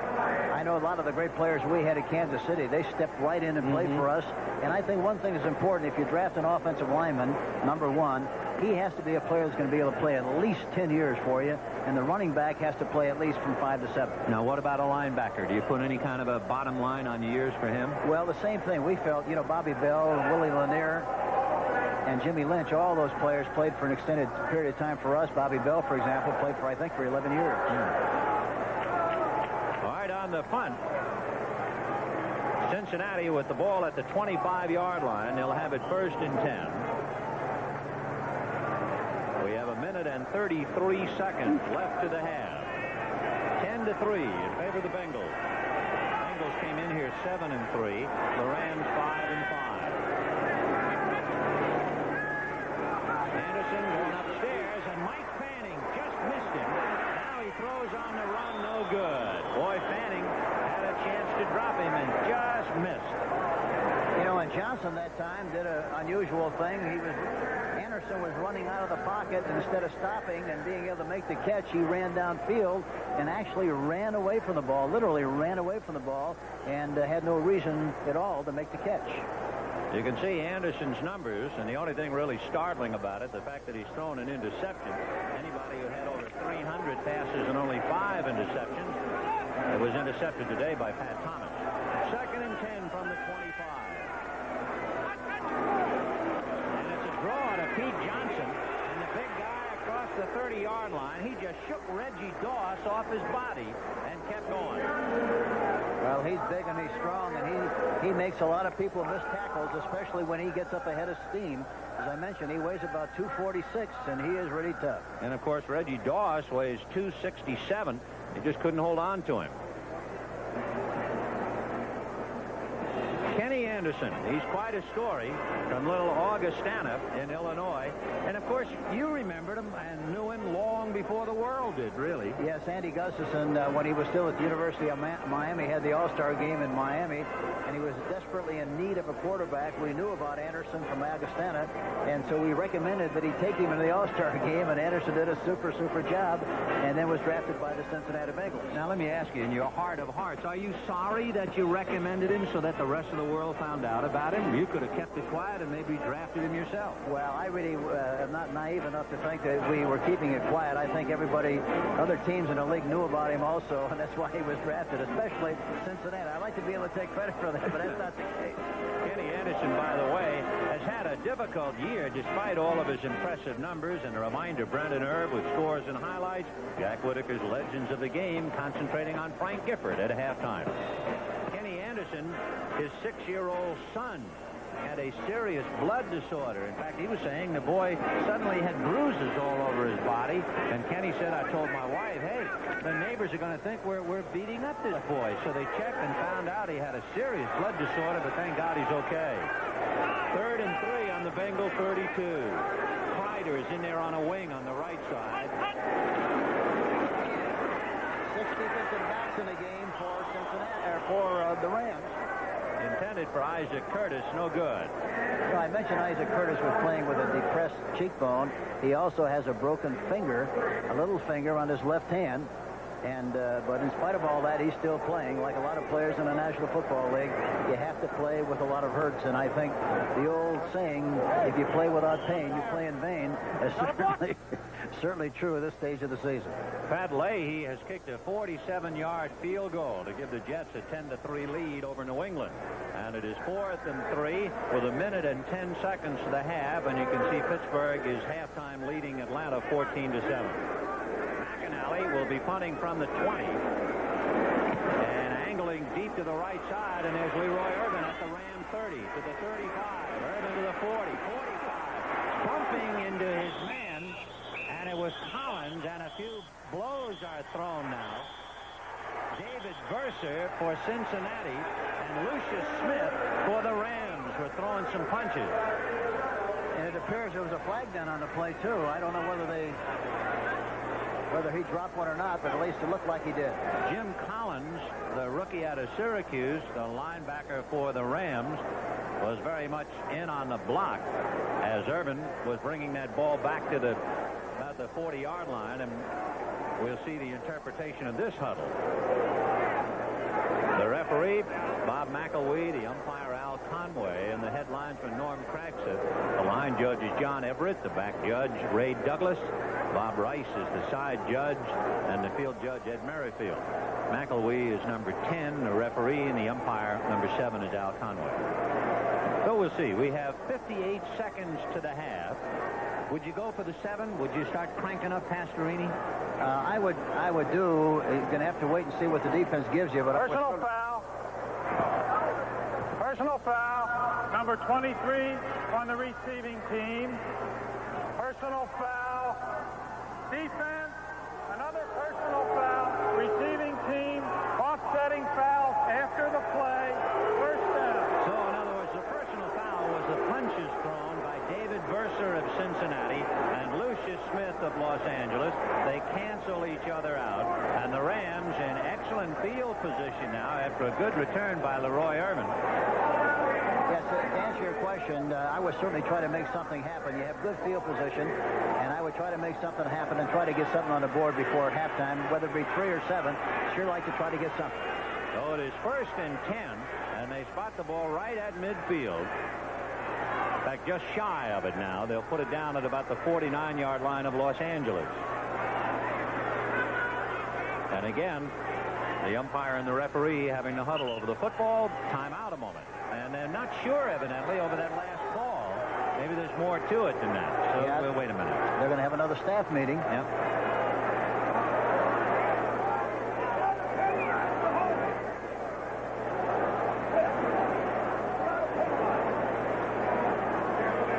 While this discussion continues, just a reminder, next Sunday, the NFL Today will have a feature on the Wild Wild West. And, of course, that really turns out to be the big surprise, the San Francisco 49ers and the scramble by Atlanta and Los Angeles, the resurgence of New Orleans. There'll be previews and reviews of all the sports action next Sunday, the NFL Today. And remember, as you look at these two teams, New Orleans have beat them both. New Orleans beat the Rams twice and Cincinnati won. Well, I think that's a great illustration of what can happen to you if you're not mentally ready to play. And, of course, you have to realize that the Saints are getting better, too. Pastorini going down the right side, high, in and out of the hands of the intended receiver, Wendell Tyler. So it'll be a 2nd and 10 from the 49. Tyler did not try to catch that ball out in front far enough. He had his hands up a little bit too high above his head. The ball hit his hands and hit his helmet, and that's why it bounced out of there like it did. Had he caught the ball out in front, he'd have been able to make the reception. So 2nd and 10 on the 49-yard line. Wendell Tyler is coming back. He had been banged up and was unable to play very much. He had a bad knee, but he's in there going all the way so far today. 2nd and 10 on the 49. 10-3 Cincinnati. 52 seconds to the half. And Pastorini is belted, and down he goes, and it is St. Clair. That's Mike St. Clair, 6 years out of Grambling, who made the sack. Well, they got good penetration that time, and St. Clair really got off the ball in good shape, number 72. They have a stun on, and watch him pop into the picture. He spins on the inside of Hera and makes the tackle on Pastorini. St. Clair was originally drafted by Cleveland, and Cincinnati picked him up as a free agent last year. And, of course, considering the rivalry between Cleveland and Cincinnati, if St. Clair emerges as a fixture and picks up his share of sacks, that will be interpreted as a victory here in Cincinnati. Yeah, no question about the fact they're very excited and elated about the fact they were able to get him because they think he's a good player, and he's coming on stronger and stronger, especially as a pass rusher. So they lose 9 on that play. It'll be 3rd and 19 from the Ram 40-yard line. Mike Sinclair is 6'5", 254. They also have a Jim Leclerc, number 55. Pastorini has been sacked 3 times, intercepted once. He is 7 for 18 and 71 yards. And you had an eclair for dessert last night. There's plenty of them. Lionel Taylor just to Pastorini's left, and Ray Malavasi talking to the veteran quarterback. The Rams are 1-1 against the AFC. They beat Cleveland and they lost to Houston. They've done well over the years against the AFC. They're 23-14. However, Cincinnati leads Los Angeles in 3 previous meetings, 2 wins to 1. How about the AFC and the NFC? The NFC now is starting to really hold its own. What's the big difference, you think? I think there's so many young quarterbacks in the NFC that are making a dominant difference in the way teams are playing. I think really that's the difference. Earlier, the AFC had the young quarterbacks. The NFC is catching up. 3rd and 19 from the Ram 40-yard line. 10-3 Cincinnati.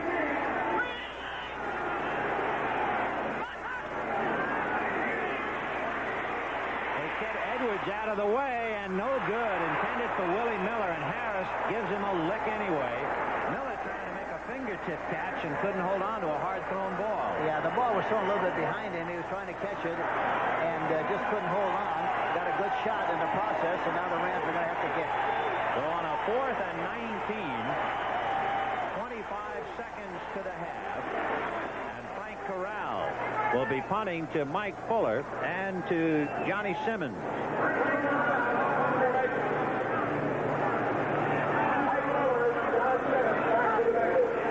Corral with a little bit of a high snap, gets it away and booms it. And Fuller's just going to watch this thing hit and go to the 1, and the Rams are going to down it inside the 5-yard line. Kirk Collins, the first man to get down there. Lucius Smith also down there. They're the wideouts, and Collins has hurt an ankle. Kirk Collins, hustling down under the punt, is in the end zone, and that's all the Rams need. He was on injured reserve last year with a bad shoulder, and now he hurts his ankle. And the Rams have 2 timeouts left. There we see him hobbling off the field. He's out of Baylor. And they like him very much. They think he's an excellent prospect. Well, with 2 timeouts each, we have only 11 seconds left. And Kenny Anderson with the ball on about the 3-yard line. He'll give it to Pete Johnson, and he gets to the 5. Mike Fanning at the bottom and Jim Youngblood on the top. Well, time has run out here at Riverfront Stadium. The Cincinnati Bengals scoring 10 points in the first quarter. The Rams coming back, getting a field goal in the second quarter. Otherwise, a very tough defensive struggle. The Bengals leading the Rams 10-3. Stan Pastorini and Kenny Anderson, Wendell Tyler and Pete Johnson, 10-3.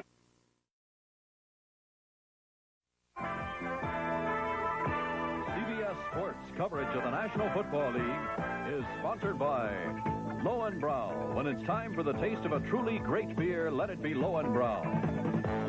Toyota, who invite you to see all the 1982 Toyota cars and trucks at your local dealer. Oh, what a feeling to drive a Toyota. And by U.S. Armed Forces. It's a great place to start. Hi, everybody. This is Ben Scully along with Hank Stram welcoming you back to Riverfront Stadium in Cincinnati. Frank Corral about ready to kick off for Los Angeles. The Bengals leading 10-3. David Verser is the deep man. Archie Griffin is standing on the Cincinnati 10-yard line. Corral's kick will be fielded by David Verser at the 7. To the 20, upended at the 20, and down he goes, and it was Louis Gilbert, who upended him as he crossed the 20-yard line. These are the numbers on the first half. And very insignificant, really, Ben. I think the big difference in the first half was really the interception by Breeden. He took the ball down to the 7-yard line. Cincinnati went in. That's really the only thing that's been a difference in this contest so far. It's really been a terrifically outstanding defensive game on the part of both teams. So it'll be 1st and 10 for Cincinnati on the Bengal 22. Isaac Curtis goes right. Chris Collinsworth goes left. Pete Johnson is the up back, and they'll try Johnson. And and Johnny Johnson has him by the waist, and he's carried out to the 32-yard line. So once again, it's a Johnson and Johnson play, and Big Pete, as usual, gets his way. And I think we'll find, we talked about it earlier, we alluded to it, but I think that the Cincinnati Bengals are much more effective when they run right at the defense rather than try to get outside, especially with Johnson. He's so big and strong, he really makes something happen. So he picked up 9, and it is 2nd and 1 on the 31-yard line. And it's Pete Johnson again picking up the first down as the Rams stop him at about the 33-yard line. Pete Johnson, 5 years out of Ohio State. He has already scored a touchdown today. In case you weren't with us, he caught a pass for a touchdown.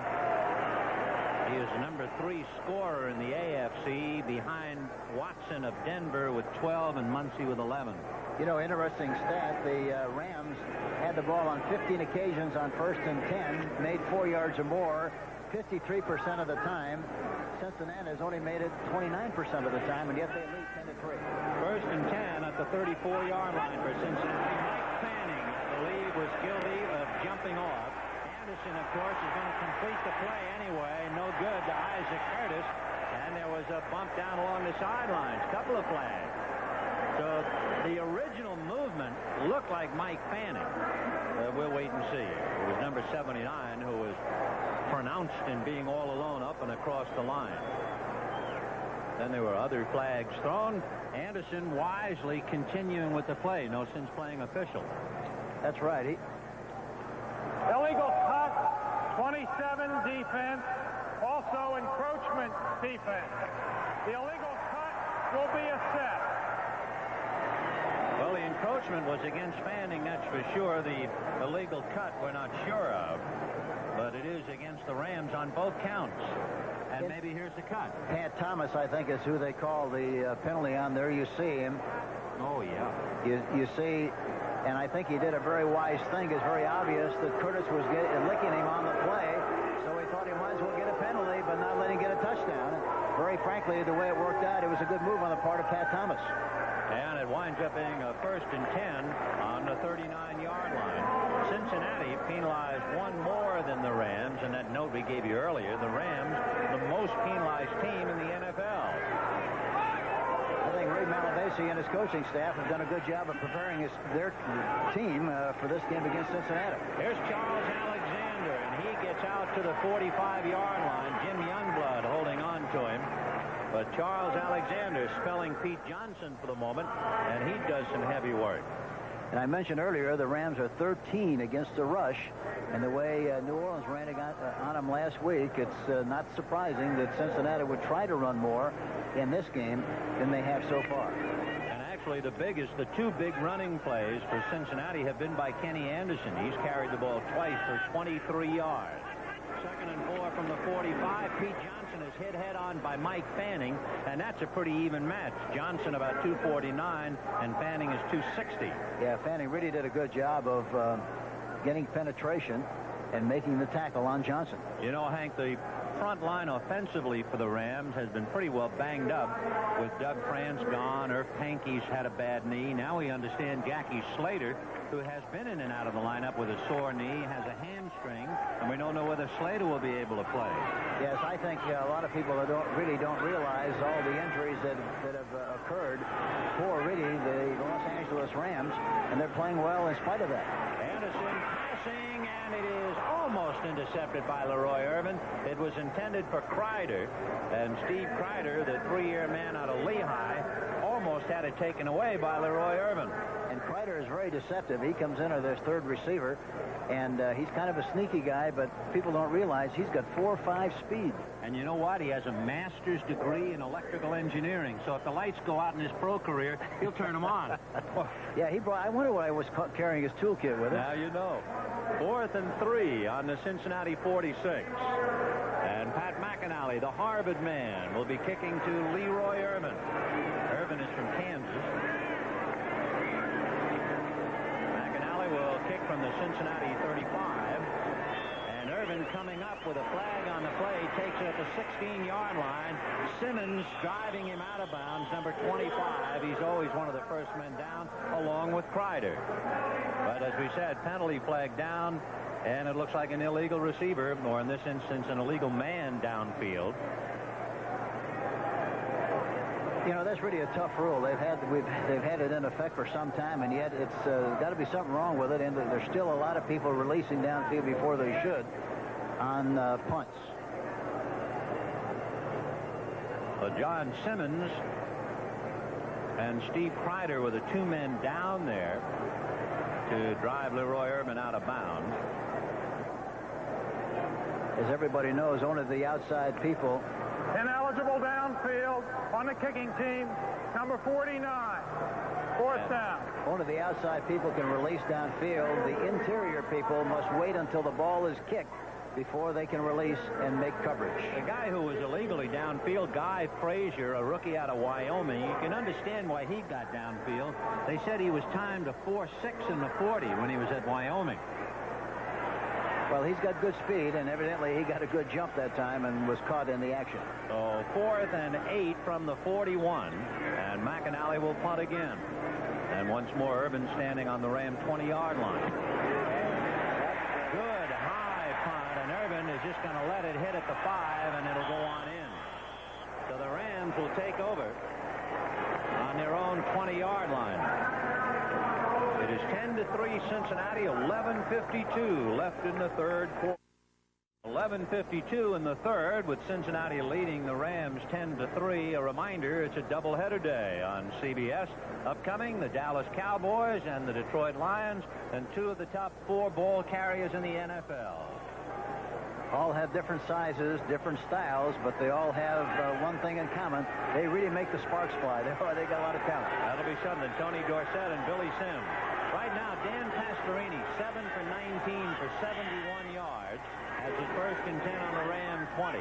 Billy Waddy is in motion, but he'll go with Tyler trying to get inside a Cullen Bryant block, and he got across the 25-yard line with Browner along with Kemp and Williams finally bringing him down.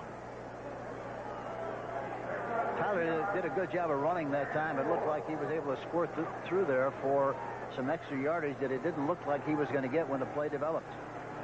Cullen Bryant blocking for him. The Jets on a 5-yard run by Tom Newton, leading New England 17-3 in the third. So it is 2nd and 4 on the Ram 26. Pastorini to Tyler outside. Tyler dragged down by Williams. Riley also came up to defend, but it was Reggie Williams who just jerked him down. Williams is going to be an all-pro here this afternoon, and he's a very fine linebacker, but nobody's blocked him on 3 specific plays that I can recall, and for that reason, he's been able to make outstanding plays, but he should be able to make them if nobody blocks him on the play. Show you what kind of a game this has been. The last 6 Cincinnati possessions have ended with a punt, and the last 3 Rams possessions have ended in a punt. So neither team able to move on the other. 4th, 4 yards to go on a 3rd down from the 26. Pastorini on a good catch by Walt Arnold, taken down by Harris, but he picks up the first down at the 33-yard line. Good catch.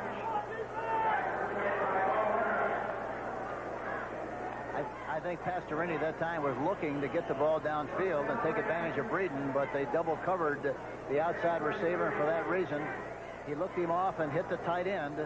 Arnold on the play, number 84, and they pick up the necessary yardage for the first down. Walt Arnold was a free agent out of New Mexico, and he figures to play a lot. They're kind of short at tight end.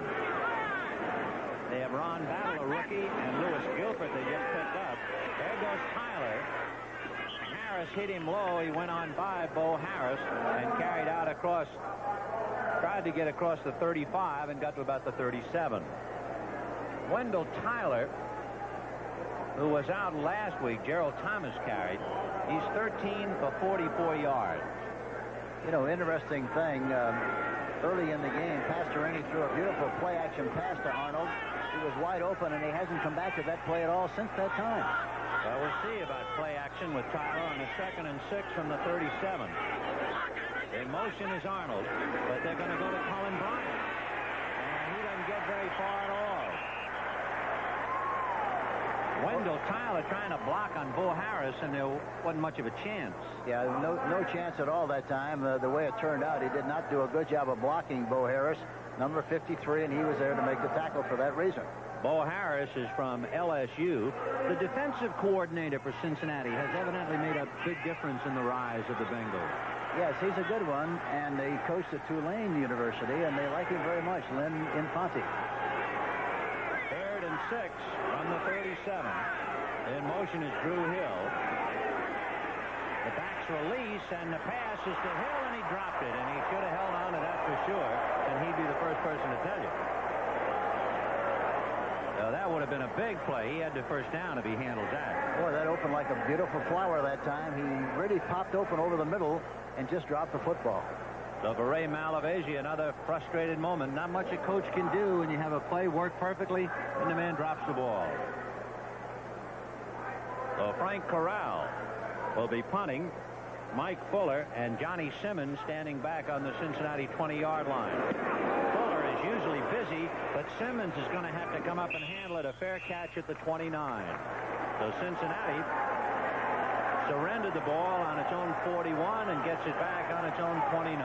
Still leading 10-3. 8:17 left in the seconds left in the third quarter. Cincinnati leading the Rams 10-3. Meanwhile, a report of a couple of other games. Pittsburgh leading Atlanta 21-10. Terry Bradshaw has thrown for 3 touchdowns. Mick Luckhurst has just kicked a field goal for Atlanta from 43 yards out. And it's 24-6 Philadelphia. Tony Franklin, a 32-yard field goal. Open that one up. Either team is throwing very much on first down. I think they have to do more of that. And they might do it now. Anderson rolling right, and he's going to keep it to the 35 and goes out to the 40. Picked up the first down. So a guy with a bad shoulder, a left shoulder, that's the 3rd scramble for him. Yes, I think you have to do something to break the tempo and change the momentum of the game. This is exactly what he's doing here. He's changing, moving the pocket, faking to the left, running to the right with the idea of throwing downfield to Isaac Curtis. He had a lot of room that time. The defense took a sniff of the play, went the wrong way. For that reason, he ran for the necessary yardage in the first down. So it is 1st and 10 on the Cincinnati 40-yard line. Look at that. 3 rushes, 33 yards for Kenny Anderson. Anderson with Johnson flaring out, and he throws to Pete, and the big guy is knocked out of bounds at the 46-yard line. Pete Johnson handling the pass. Here again, I think that's what they have to do. They have to do more throwing on 1st and 10 and be more aggressive, and I think the same is true for the Los Angeles Rams. You know, really, surprisingly enough, either one of these two teams have had very good field position to initiate a drive, and that's one of the reasons they've been a little bit too conservative. Looking back over the numbers, Anderson had carried 23 times prior to today. His longest run, 21 yards. So the Rams have to worry about a scrambling quarterback, but they tie up Pete Johnson at the line of scrimmage. Fanning again got off the ball in good shape, number 79, along with Youngblood. The Rams have done a good job stopping the run after being shredded last week. They really have done a much better job. They're very aggressive, and they're playing with a lot more enthusiasm than I saw them play with the last time I saw them play. So it is 3rd and 2 for Cincinnati. The ball is on the Bengal 48-yard line. Cincinnati leading 10-3. And we have 7:35 left in the third quarter. Bass is on a wing and now goes in motion. And they'll stay to Johnson. He hits head-on with Jim Youngblood. And I think because of the collision by Youngblood, he might not have made the first down. And give credit to Jim Youngblood for stopping him. Yes, I'd be very surprised if he makes the first down. Depends how they mark it, but I don't think they made the first down. Youngblood, number 53, making a big hit at just the right time. Anderson knows it. So the kicking team will come on the field. And Jim Youngblood is playing on a bad knee. Carl Eckern has a bad shoulder and a knee. They lost linebacker Carson to knee surgery. Larry Brooks is out at least 4 weeks with a bad knee. It's really a terrible story. Yes, and people take for granted that you're just going to pick a player off a tree and continue to win. It's tough, and I really think Ray Malavasi and his coaching staff really done a good job. 4th and 1 on the 49-yard line. Simmons, a wideout, is in motion now as McAnally tries to hang it. Simmons coming in from the left side, right there, eyeballing Johnny Johnson. That's number 25, John Simmons. He had really a study as he went in motion, took off, and was right there breathing on Johnny Johnson. Simmons is from SMU. At 27-10, you mentioned the Minnesota touchdown. Here's the play that set it up. Tommy Kramer, 53 yards to Sammy White down the sideline on New Orleans, and then Brown scored. It is now 23. Let's go back to Vin Scully in Cincinnati. Okay, Brad, and meanwhile, Dan Pastorini starting to take some lumps now. That's the 4th sack, and it's a breakdown in the offensive line. The play-action pass is supposed to slow down the rush. That looked like a screen pass that time. Wasn't very much blocking on that play. Eddie Edwards, 5 years out of Miami of Florida, gets credit for the sack. 2nd and 18 from the 15-yard line. Pastorini throwing, and it's picked off by Foley at the 35. Foley is going to be swallowed up by Cullen Bryant. Incomplete, Ben. And they're going to rule it incomplete. And Foley can't believe it. Riley diving at the ball.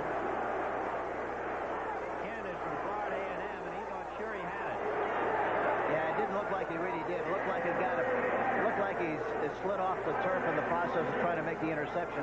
We'll take a good look at it here again, and here Pastorini again is not having enough time to throw the ball. There you see it. And it definitely hits the turf right about the time he tries to catch it.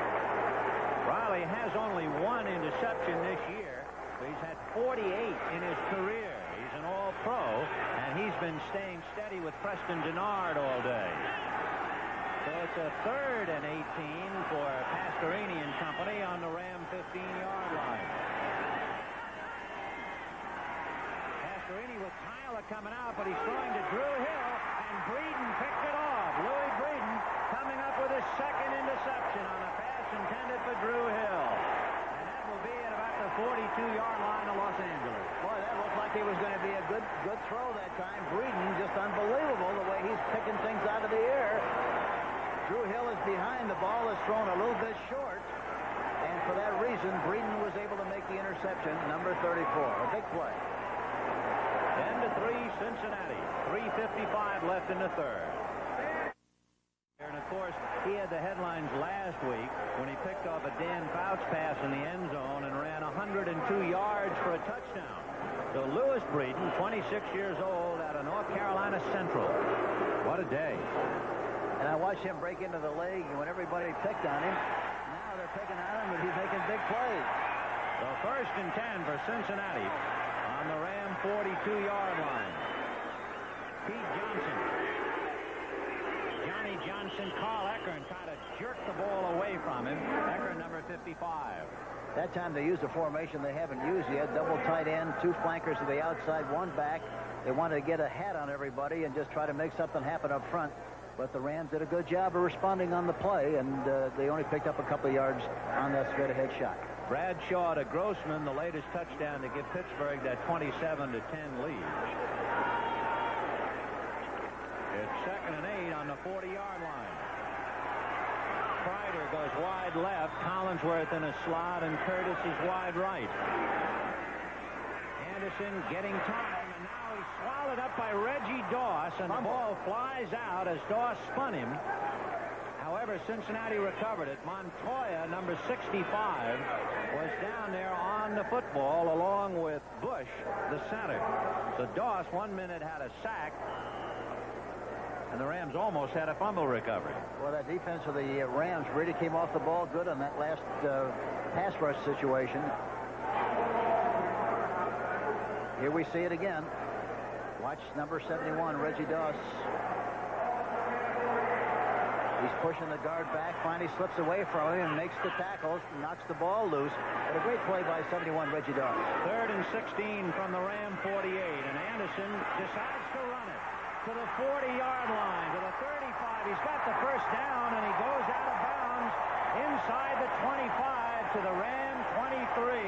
Anderson again on a scramble. That's again, I mentioned it earlier, but in the spread formation, you really better have a guy back there who can run. The defense has everybody faded, everybody defense except one guy, and that's the quarterback. They do not have anybody in the quarterback And for that reason, if you have any kind of a running room and you have the ability to run, you're going to make yardage, and that's what he does on this play. A beautiful run by Kenny Anderson. 25-yard scamper for Anderson, and he now has carried the ball 4 times for 58 yards. He's top dog. He has more yards than anybody, 6 more than Wendell Tyler. Good time for a play-action fake. This time Alexander spinning inside the 20-yard line as Charles gets to maybe the 19. Charles Alexander, the only man in the history of LSU to rush for over 4,000 yards. He's quite a player, and he was a first-round pick 2 years ago. Yes, and they call him Alexander the Great. I can understand why. Kansas City leading Houston 10-3 at halftime. That's Ben Zoo. It's a combination of the Cincinnati Zoo and the Bengal Tiger, and they call him Ben Zoo. Happily, he's in a cage. 2nd and 7 on the Ram 19. And there goes Anderson again, throwing on the run, and he's got his man Ross, the tight end. He's down at the 10, and that's good enough for another first down. He's changing the rhythm a little bit. That time it was a play-action fake. He fakes to the left like he's going to pitch it out and then rolls to the right. And you can see the defense of the Rams chasing. He's got a lot of room to throw the ball, delivers the ball right on the money to Dan Ross, and they've got the ball down about the 10-yard line. So it is first and goal as they spot it just across the 10 to the 9-yard line. It started with a Breeden interception at the Ram 42, and now first and goal from the 9. And it's Charles Alexander, and he is hit right away from Nolan Cromwell and got to about the 5. Cromwell hit him at about the 8-yard line, and Alexander fought his way for an additional yard or so. Here you see Alexander going inside of Youngblood, fights his way through the traffic, still surging, and really stretched about a no-gainer into about a 3 or 4 yard gain. So it is 2nd and goal on the Ram 5. We have 17 seconds left in the 3rd quarter. Here goes Pete Johnson, and Johnson gets to about the 2-yard line. And the clock is still running with 5 seconds, and the 3rd quarter's history. And the crowd, of course, at that end of the field is going to be thoroughly frustrated, and the crowd at the other end of the field is thrilled because Cincinnati will be coming to them. So that's the end of the 3rd quarter with the score: the Cincinnati Bengals 10 and the Los Angeles Rams 3. Bengals taking over on the Ram 42. They have driven down to a 3rd and goal from about the 2-yard line. And, of course, the Bengals leading 10-3. So Breeden's 2 interceptions have figured prominently in this game. Yeah, that's really been the difference in the game. And the Rams, really, in all defense of the Rams, they really haven't had good field position at all during the course of this contest. Right in the middle of the Ram defense is Greg Meisner, the rookie out of Pittsburgh. Looks like something right. And there goes Verser in motion. Play action fake to Johnson, and Johnny Johnson really put a hit on Kenny Anderson. He stood him on his head. So Johnny Johnson on a blitz, decking Anderson, who just did get the ball away. You know, one thing you have to be careful with, you must change the rhythm of the count offensively, and or else the defense is going to be able to anticipate the cadence as well as the offense. That's exactly watch Johnson coming in from the backside. There's a bad pattern on the play, too. It looks like there might have been pass interference or something. Let's see what they call. There wasn't a flag thrown. Holding, number 27, defense, automatic first down, first and goal. So for the Rams, when it looked like it was going to be a 4th and goal from the 2, the holding penalty charged against Pat Thomas, and that's an automatic first down, first and goal from the 1. And Malavasi been hit by lightning again. Second man. Well, Charles Alexander losing a yard or 2 on that play, and again Johnny Johnson, number 20, right up there to make the hit. Well, I guarantee you have to appreciate the good job that both teams have done defensively. The Rams especially are doing a super job. And the two big mistakes offensively really has been the difference, as we talked about it earlier. So far in the game, there's a lot of time left with 14:28 left in the game. Second and goal from the 3. Lucius Smith and Phil Murphy come out. The Rams making a last-minute substitution. David Verser in motion. Big guy, Pete Johnson, all the way through like a runaway truck. And he gets ahead of steam. Boy, you've got to tackle him low. You try to tackle him high. As strong as he is, he's going to run right over you. So he now has 10 touchdowns for the year, 2 passing, and his 8th rushing. And good blocking at the point of attack. The offensive center, Blair Bush, doing a good job of getting off the ball, as also Lapham and also Montoya. And, of course, Blair Bush was down all week with a stomach virus, and yet he was strong enough to open it up. Now Steve Kreider will hold for Jim Breach for the point after. The spot, the hold, and kick, it's good. And Cincinnati has opened it up a little bit now with 14 minutes and 13 seconds left in the game. Bengals 17, Rams 3. CBS Sports coverage of the National Football League is sponsored by the Tough Americans, American Motors and its AMC Jeep and Renault dealers. And by Gillette Atra, the pivoting head razor. It's Gillette's best shave. It is 17-3 in favor of the Bengals. Jim Breach kicking off, and Drew Hill coming over to the 1-yard line to try and bring it back. He spun away from Harris and is knocked down by Frazier, number 49, and Simmons, 25. But it was Harris, number 83, who hit him first. So Drew Hill can only bring it out to the 12-yard line. Don't forget, coming up, the Dallas Cowboys and the Detroit Lions. Among other things, Tony Dorsett versus Billy Sims. Sims with, as you see, 113 yards to get to the magic 1,000. Yes, and he's been hurt during the course of the season, missed several games, and in spite of that, he's still doing an excellent job like he has in the past. And, of course, the big play was the interception by Lewis Breeden. First and 10 on the Rams' 12-yard line. Pastorini faking, charged by Eddie Edwards, throws to Tyler, and it's in and out of his hands. That's what happens. The ball was thrown just a little bit behind, but if you don't catch the ball with your hands and you try to get some help with your body, it'll hit the body. That time it looked like it hit the hip and bounced right out of there. If you catch it in your hands, that does not happen.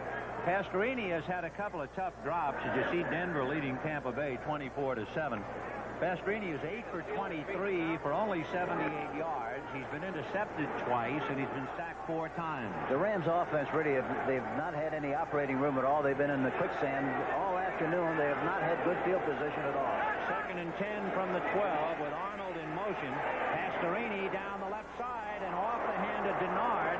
I'm not sure whether he turned the wrong way or the pass was just thrown behind him. No, he was thrown behind him. He was trying to reach back and make a save of the catch, but he just couldn't do it. He was going too fast the other way. So for Pastorini, a rather frustrating day. Coming off last week, he had 4 interceptions and 3 sacks. Today, 2 interceptions and 4 sacks. It's tough coming back. Yes, and one thing, he really hasn't had a whole lot of time to throw the ball here this afternoon. Most of the time, he's been put under a lot of pressure. I think that, I don't know whether they had it in their offense, but it would be very wise for him to move the pocket some to take some of that pressure off the offense. Drew Hill is in motion, picked up by Lewis Breeden. And Pastorini in and out of Drew Hill's hands, and it is picked off by Reggie Williams, and he's down to the 9-yard line.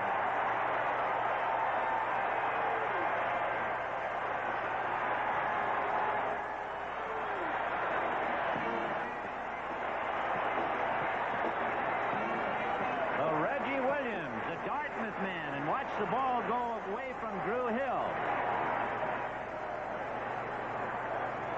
Another tough break for Pastorini, really. Yeah, it really is. And, of course, you know, that's what happens whenever you throw the ball. This is not a second guess. This is fact. That's the one thing about throwing the ball in the middle area. If you don't throw it at the numbers or below, and you throw it high, there's always a chance for the tip, and any time it's tipped, there's usually an interception. Whereas on the outside, that doesn't happen.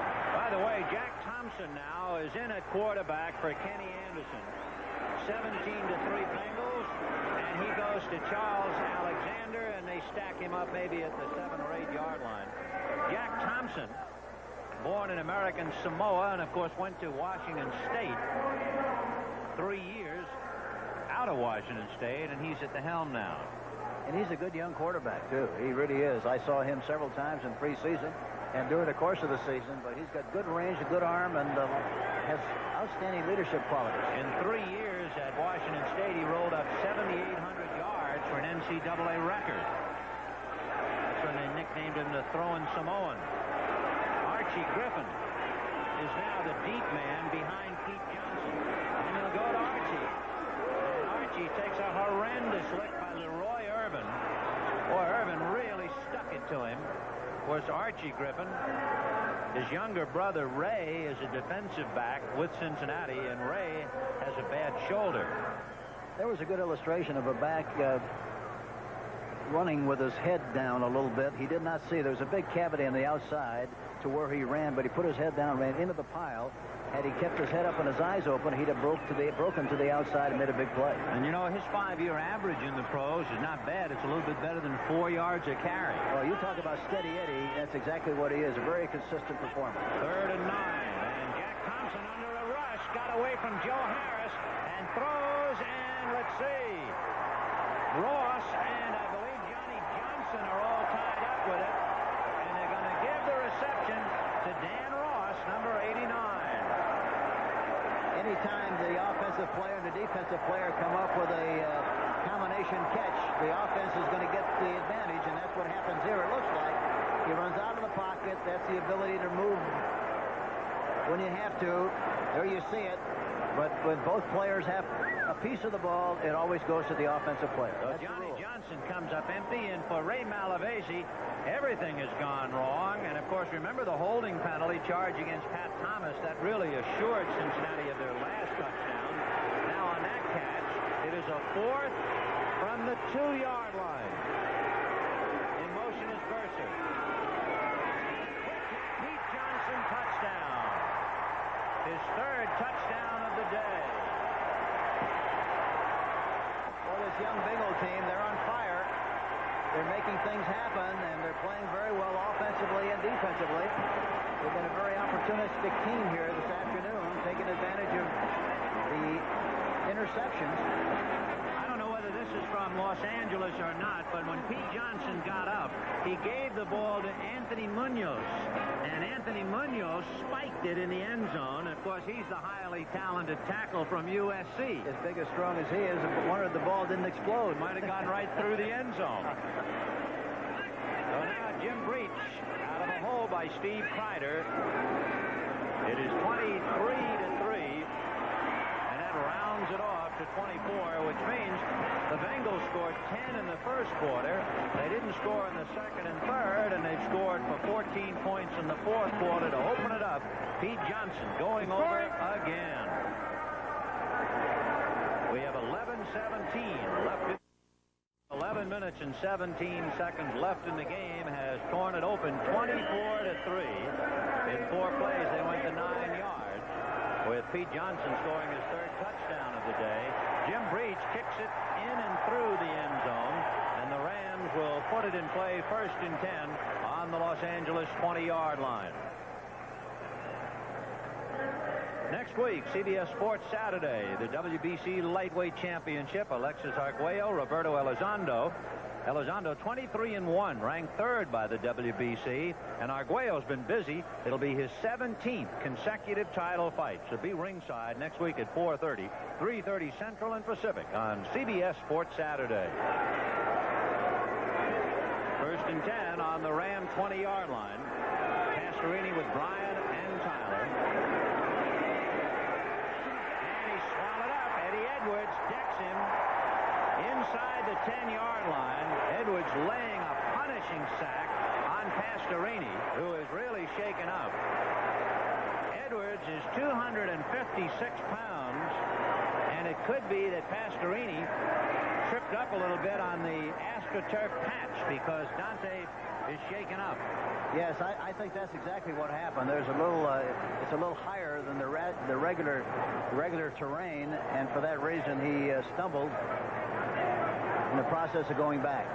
So for Pastorini, takes a hard 11 minutes and 7 seconds left in the game, and as you can see, Dan Pastorini is still down as you look at that patch of AstroTurf that covers what would be third base when the Reds are here.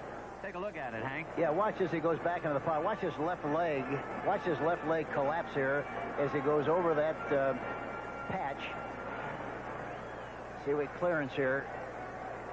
Well, you don't see it very well, but that's what happened. And then Eddie Edwards, who is 256 pounds, and he had a dozen sacks last year. Edwards really laid a lick on him, and Pastorini is still down.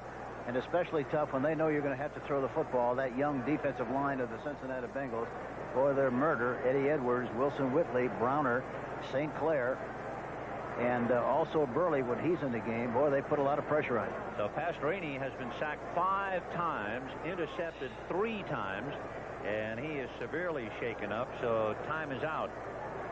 Next week, and we don't want to be cold-hearted about this. Of course, the world continues. Next Sunday, Detroit at Chicago, Green Bay at Tampa Bay, New Orleans at Houston, and the Giants at Philadelphia. Along with St. Louis at Baltimore, Hank and I will be at Anaheim, where the 49ers will be playing the Rams, and Washington will be at Dallas. Of course, our prime concern right now is Dante Pastorini, shaken up on that clean but hard hit by Eddie Edwards. Pat Hayden is gesturing to the sidelines to Jack Youngblood.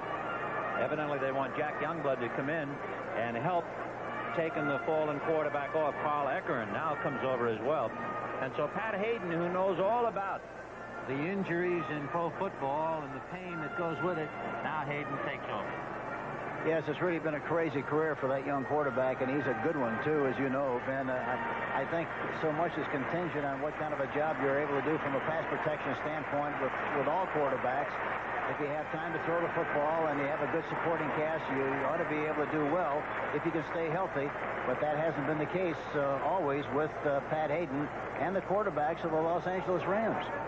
Well, Pastorini being helped off by Jack Youngblood and Carl Eckern. Dr. Clarence Shields talking to Dante. Of course, he had a broken leg. He also wrecked his shoulder falling off a bicycle. Although the fact that they are allowing him to walk off makes you think that it would not be a leg injury. At first, I thought that he had the wind knocked out of him. And it could also be, as the ball players say, he had his bell rung. He might be very wobbly from almost a concussion. Here's Dr. Toby Friedman with smelling salts. Yeah, I think that looks like what happened on the play. Thank goodness it isn't any kind of a serious injury with a leg or an ankle or maybe a shoulder. Philadelphia leading Baltimore handily now, 38-13 in the fourth quarter. And is Terry Bradshaw having a day? He has thrown touchdown passes. 1, 2, 3, 4, 5 touchdown passes. The latest to Lynn Swann to give Pittsburgh that 34-17 lead. You know, the other thing is very obvious. I've always felt this, Ben, and I still think it's very, very important that you move the pocket, that you don't throw from the same area all the time. Hayden to Waddy at about the 16-yard line. And the Rams really, because of their field position and because of the way they've tried to play here, haven't had much of an opportunity to do that. And for that reason, the Cincinnati Bengals are really putting a lot of pressure on the quarterback. So Hayden, who has had a broken right index finger, a broken right little finger. He had one hit a helmet, another get caught in AstroTurf seam. He took a sensational wallop in the game with Atlanta. He's back in there. 3rd and 14 from the 16-yard line. Pat to the right side, and it's Denard. And Denard is finally hauled down, and it looked like Ken Riley, tried to come up for the interception, and Denard wound up with a football, and Riley wound up with 2 hands full of AstroTurf. Yeah, it looked like he was trying to catch a puff of smoke that time. I don't know how the ball got through there. Here you see it. Look, he looks like he tries to make the interception, and Denard was able to come up with the ball. Beautiful catch by Denard. Good concentration. I remember Riley thought he had intercepted one earlier, but they ruled he had short-hopped it. So it's 1st and 10 on the Ram 47. Hayden got a good block to save him by Wendell Tyler, but a wobbly pass dives. Tyler saved him from a big hit by Ross Browner, and there's a flag on the play. I think it's going to be roughness either against Whitley or St. Clair. Yes, I think that's right, but Browner really got in there, and Pat Hayden was running for his life. The ball was deflected, but I think they call roughing the quarterback on the play.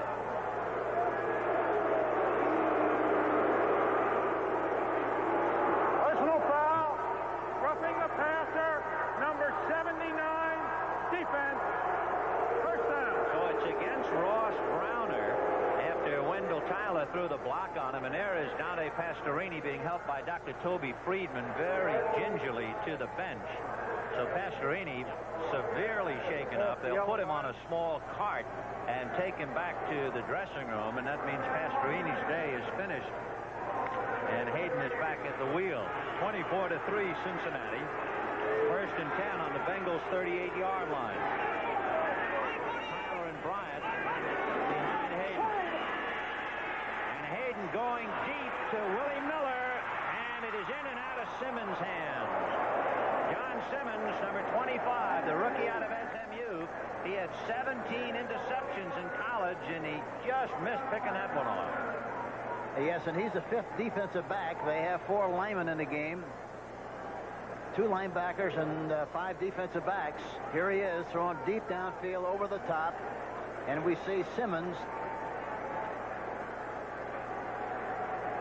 And it looked like he lost the flight of the ball. It looks like he went right through his hands and hit him in the shoulder pad. Well, it'll be 2nd and 10 on the Bengal 38-yard line.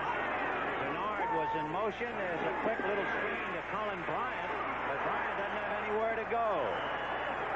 Dennis Harrah, number 60, and Rich Saul, number 61, were trying to set the screen up, but there was good penetration by Cincinnati. By the way, a lot of folks, because of a switching error, or a problem at least, trying to catch the NFL today, are getting this game. And it is a game that saw the Bengals score 10 points in the first quarter, and the Rams come back with 3 in the second quarter. It was 10-3 Bengals at halftime. A scoreless third quarter, and Cincinnati has scored twice in the fourth to open it up 24-3. We just get word from the bench that Dan Pastorini has a concussion, and that's why they took him inside. The pass is incomplete. Pat Hayden in there for Dan Pastorini, was intended for Drew Hill. So 24-3 Cincinnati with 8:27 left in the game. Denver leading Tampa Bay and now wins it 24-7. Final score. I still think it's important. I don't want to belabor the point, but I still think it's very important to be able to move that pocket some to take some of the pressure off the quarterback and also off of the offensive lineman. So it's 4th and 11 from the Cincinnati 39. And Hayden faking, and he's swallowed up by Eddie Edwards, number 73. And that means 6 sacks for Cincinnati. They had a half a dozen against San Diego last week. Edwards is the fellow who put Pastorini away. Yes, and he's really been a driving force in this defensive scheme along with Browner, but they've done a terrific job for this young Cincinnati Bengal football team. 24-3 Bengals. 7 years old. He is spearheading the defensive attack. They have a half a dozen sacks, 5 against Pastorini, 1 against Hayden, and Edwards has 3 of the 6. 1st and 10 for Cincinnati on the Bengal 46-yard line. With 8:21 left in the game. Jack Thompson play action fake to Pete Johnson, and the pass is to Collinsworth, and he is dropped at the 41-yard line of Los Angeles. A play action fake, faking inside. You see Collinsworth go to the outside like he's going to go deep and then stop in front of the defensive back, number 49, Rod Perry. The ball is thrown right at the numbers, and they have a reception. So 1st and 10, and they will put the ball on the Ram 42-yard line. Jack Thompson is in there at quarterback. Kenny Anderson can rest now, leading 24-3. And Alexander is hit straight up by Joe Harris, and Harris brings him down with help from Mike Fanning right about at the line of scrimmage.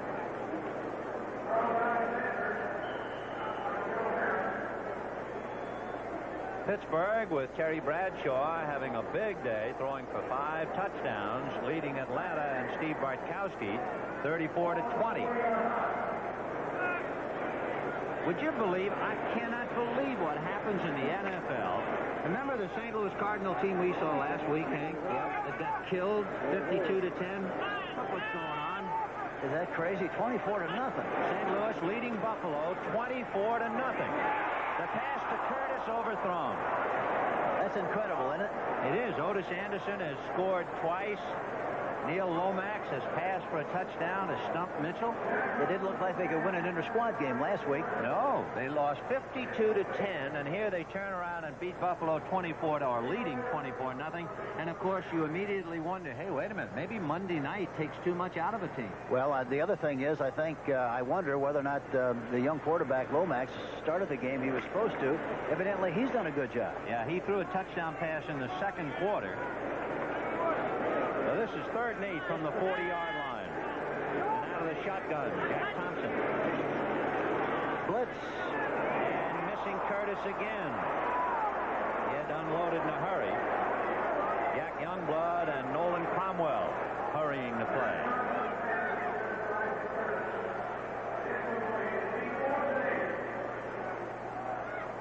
You have to give Jim Hannafin an awful lot of credit to bring that team back like he did this week after the way they played last week. It really looked like it was a disaster. And for them to come back and be ahead 24-0 at this stage of the game against Buffalo, boy, that's really a great selling job. And, you know, to Hannafin's credit, he tried to take the blame last week, saying it was the coach's fault, et cetera, et cetera. It was a team effort to lose 52-10. Yeah, but you might as well, because they're going to blame you anyhow. That's right. That's right. Well, it is 4th and 8, and Cincinnati to give up the ball. Leroy Irvin and Drew Hill are standing on the Ram 10-yard line, and Pat McAnally will do the kicking. You know, the psychology of that is good. You know, when you blame yourself, then, of course, they can't blame you, and they feel a little sympathetic, and it's a little better that way than the other. That's beating him to the punch, and meanwhile, Cincinnati taking too much time. So they'll be penalized at 5. We have 6 minutes and 51 seconds left. The Bengals leading the Rams 24-3. And, of course, what turns out to be a big story for Los Angeles, Dan Pastorini suffering a concussion. He was sacked 5 times, intercepted 3 times as the Cincinnati front wall began to really punch holes in the Ram offense. And Pastorini finally had to leave. Play the game. Number 87, offense, 4th down. Friends, we'd like to alert our viewers in the Dallas, Washington, Baltimore areas. The National Football League requires us to leave this game at 4 o'clock so that you can see full coverage of your home team. We'll continue to update you on this game as it comes to a conclusion, and we probably have about 6 minutes before that. McAnally trying to kick it OB, hits it at the 5, and it goes into the end zone. And McAnally, who has only been able to kick 5 inside the 20 this year, as we mentioned, he had 21 punts inside the 20 last year, number 1 in the AFC, but not working for him this year. One reason why he's leading as far as his high average is concerned. With 6 minutes and 42 seconds left in the game, Vin Scully along with Hank Stram from Riverfront Stadium. The Bengals scored 10 points in the first quarter. The Rams got a field goal in the second quarter, and that's the way we stood going into this fourth quarter. And the Bengals have scored twice to open it up 24-3, and Pat Hayden has had to take over for an injured Dan Pastorini, who went out with a concussion. Hayden to Waddy. And Waddy, trying to spin away, is dropped at about the 27-yard line. Reggie Williams had him by the ankle.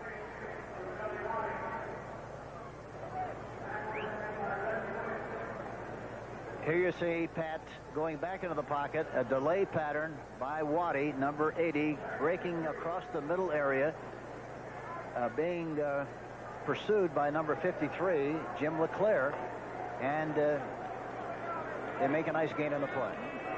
All right, 2nd and 2 on the 28-yard line. And it's Colin Bryant on a quick opener, and he's out across the 35, across the about the 37-yard line. So Colin Bryant trying to move it with 5:53 left in the game. Again, a reminder, we'd like to alert our viewers in the Dallas, Washington, Baltimore areas. The National Football League requires us to leave this game at 4 o'clock so you can see full coverage of your home teams. We'll continue to update you on this game as it comes to a conclusion, and we have maybe 5 minutes left until we come to that point. 1st and 10 on the Ram 37. It's 24-3 Cincinnati.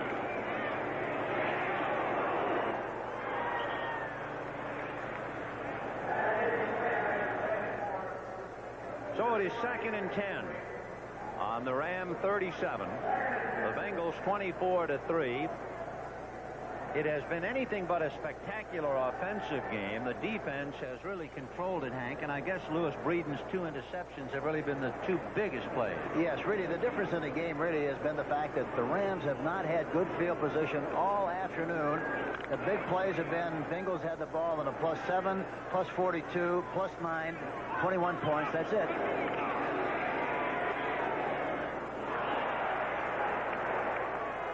Well, the intended receiver, Billy Waddy, and he was hounded by Bobby Kemp. Incomplete, and it's 3rd and 10 for Hayden, who is 4 for 9. The numbers on Pastorini, 8 out of 25 for 78 yards, 3 interceptions and 5 sacks. Contrast that with Kenny Anderson, 9 for 21 for 76 yards. He had 1 touchdown, 1 interception, and the Rams sacked Kenny Anderson twice. 3rd and 10 from the 37.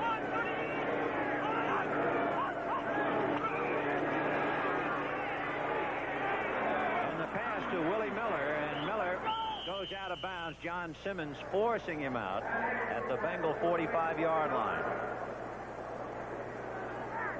So the Rams are going to be 5 and 6, and they have ahead San Francisco and Anaheim and then Pittsburgh. Meanwhile, Cincinnati's going to be 8 and 3, and their next 2 games will be against Denver and at Cleveland. It's a long way from being over. They'll have 5 games left, and there'll be 5 tough games. But they've got good momentum at this stage of the season and playing very well. 1st and 10 on the Cincinnati 45. Hayden looking, cranking up, and throwing, and denied with a pinch. Can't hold on to it. Did you notice something there that time, Ben? Pat Hayden ran out of the pocket, moved the pocket over to the right side, had all the time in the world and all the room in the world watching. He goes back into the pocket. Now he jumps out of the pocket. Look at all the room he's got. No pressure whatsoever. But it changes the pass route schemes of the defensive line. It makes an awful lot of difference as far as the protection is concerned. Those folks who are expecting to see the Dallas-Detroit game, it's Cincinnati 24 and the Rams 3 with 5 minutes left in our game. The pass from Hayden to Wendell Tyler coming out of the backfield is complete at about the Cincinnati 37-yard line, beating 2 linebackers, Harris and Williams. As far as the Rams running today, they have not been able to move the ball really at all. Tyler has carried 15 times for 52 yards. Bryant 8 for 38. That's really just about all. Here comes Mike Gooman going outside a Pankey block. And Gooman finally pushed out by Brian Hicks. He was battling for the first down, and it would appear as if he made it. He did. Mike Gooman out of Penn State. He's a good athlete. Yes, he is a good athlete, and it looks like, and of course, it's a different tempo completely, but it looks like the team has a very good feel for what's happening with Pat Hayden in the game. He's much more familiar with the offense, of course, and they're moving the ball pretty well at this stage of the game. Well, it's a 1st and 10 on the Bengal 33. Hayden getting rushed by St. Clair. Throws no good. Flags all over the place. It was Mike St. Clair, number 72, came in to grab Hayden by the leg. There he is.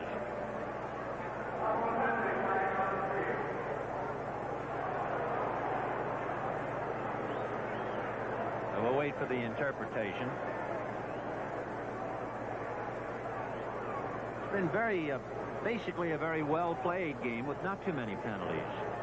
Holding, 73. Defense, automatic first down. That's Eddie Edwards. I think today was a good illustration. You talk about field position and turnovers making the difference in a close game in most games, and that's exactly what's been the difference in this contest this afternoon. The 3 great opportunities for the Cincinnati Bengals with good field position has really made the difference in this game. And that was that shocker, 24-0. St. Louis upsetting the Buffalo Bills. Hayden going in the end zone, no good. Intended for Moore. Jeff Moore, the deep man, and he was shadowed by John Simmons.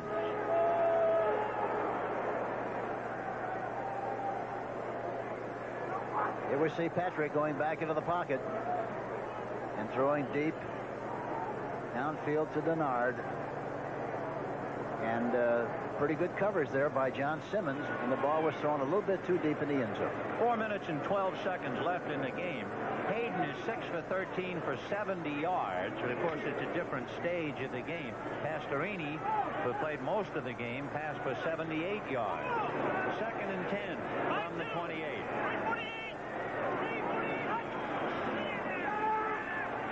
Hayden going to Drew Hill, and he overthrows him. John Simmons almost made a one-hand catch. And Browner again, number 79, gets a good release off the line of scrimmage and puts a lot of pressure on Pat Hayden and made him throw that errant pass a little bit too high. So 4 minutes and 6 seconds left in the game. 24-3 in favor of Cincinnati, scoring 10 in the first quarter and 14 in the fourth quarter. And the Rams, only a murmur of protest, a 37-yard field goal. Frank Corral in the second quarter. The Rams had a 1st and goal eventually, and they had to settle for a 23-yard field goal. No good, and a hard hit that time by Hicks. Brian Hicks dislodging the ball from Willie Miller.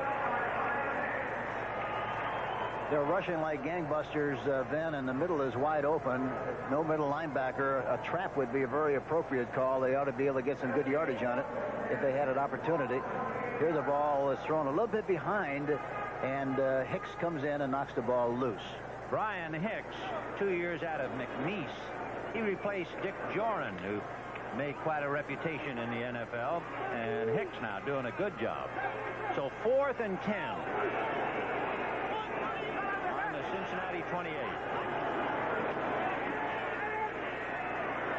the pass in and out of the hands of Billy Waddy and almost picked off by Lewis Breeden. Breeden, who has snared 2 today, came within an inch of coming up with his 3rd, right through Waddy's hand. And that ought to do it for the Rams with 3:50 left. Cincinnati is convinced anyway that the good burgers are heading home.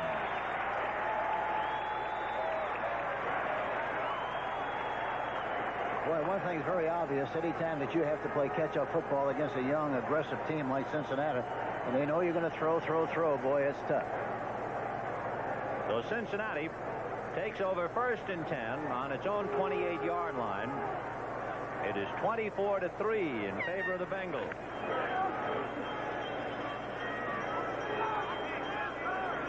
Jack Thompson at quarterback. Final score, Pittsburgh beat Atlanta 34-20. This is Hargrove, and Hargrove gets out across the 30. Nolan Cromwell driving him out at about the 32. Hargrove is a rookie out of Wake Forest, and he's a free agent. They only have 4 running backs, Alexander and Griffin, Johnson and Hargrove. You know, I talked to Paul Brown before the season. I did the Tampa Bay Buccaneers Cincinnati Bengal game early, and he talked about this young back who they got as a free agent. He thought he was going to make their team, and he has made the team, and they think he's going to be a great prospect. He's a big kid, too. He's 6'2", almost 230. Archie Griffin is in there with him. So it is 2nd and 5 from the Bengal 33, and they'll try Hargrove again. And Mike Fanning brings him down at the 36-yard line.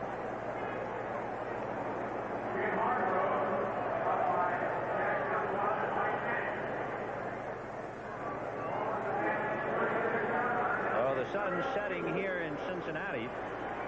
And depend on the Rams, at least for the day. The Rams schedule, as they go below 500, they'll have San Francisco and Pittsburgh, the Giants, Atlanta, and Washington. Well, realistically, you can't count them out of the race until mathematically they are out of the race. But they could win the next 5 and wind up with a 10-6, and that should get them something. Out of the hands, off the fingertips of Dan Ross, the tight end, as Thompson had it bootlegged on his hip and then releasing a little too high. How do you like the new uniforms of Cincinnati, Ben? Apparently, when they went to San Diego, they referred to them as B-heads because of those stripes on the helmets, but they're pretty jazzy. Yeah, they are.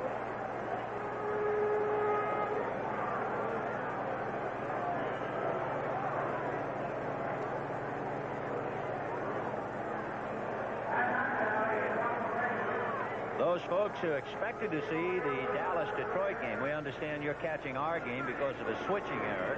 It is 24-3 Bengals. Pat McInally will be kicking to Leroy Irvin, and Irvin running over towards the sideline, and that ball is going to go out of bounds at the 29-yard line, and that's where the Rams will put it in play. 1st and 10 on the Ram 29. McInally that time did a very poor job of acting. He stood up there for a long time and decided to go in the tank, and he laid down there like somebody shot him. But the official saw it all the way, and no call. No Oscar. No Oscar, right. 38-13. Philadelphia polishing off Baltimore. So, of course, now the Eagles can go back and relax and hope that somehow Dallas will stumble against Detroit. So the Rams have 2 minutes and 55 seconds left as they put it in play, 1st and 10 on their own 28-yard line. We talked about some of the players who were injured. You have to mention, too, that Henry Childs, the fine end of the Los Angeles Rams, hadn't been playing for several weeks. Yeah, that's right. And Hayden in there for Pastorini, throwing to Denard, and Denard goes out of bounds at the 45-yard line. The tight ends for the Rams, Walt Arnold, backed up by a rookie, Ron Battle, and backed up by a much-traveled Lewis Gilbert. And they were really very excited about getting Henry Childs because he's an excellent receiver. And there's no question about the fact that they miss Henry in that lineup. 1st and 10 on the Ram 45-yard line. Waddy and Denard go right, and Miller goes left. And Hayden goes to the air. And he's got Wendell Tyler, and LeClaire has Tyler right at the 50-yard line. Jim LeClaire.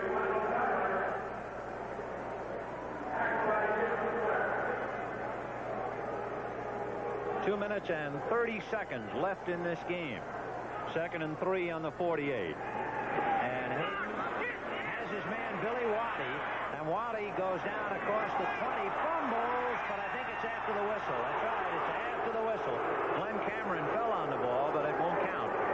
It'll be a reception by Waddy, and they will spot the ball around the 16, 17-yard line.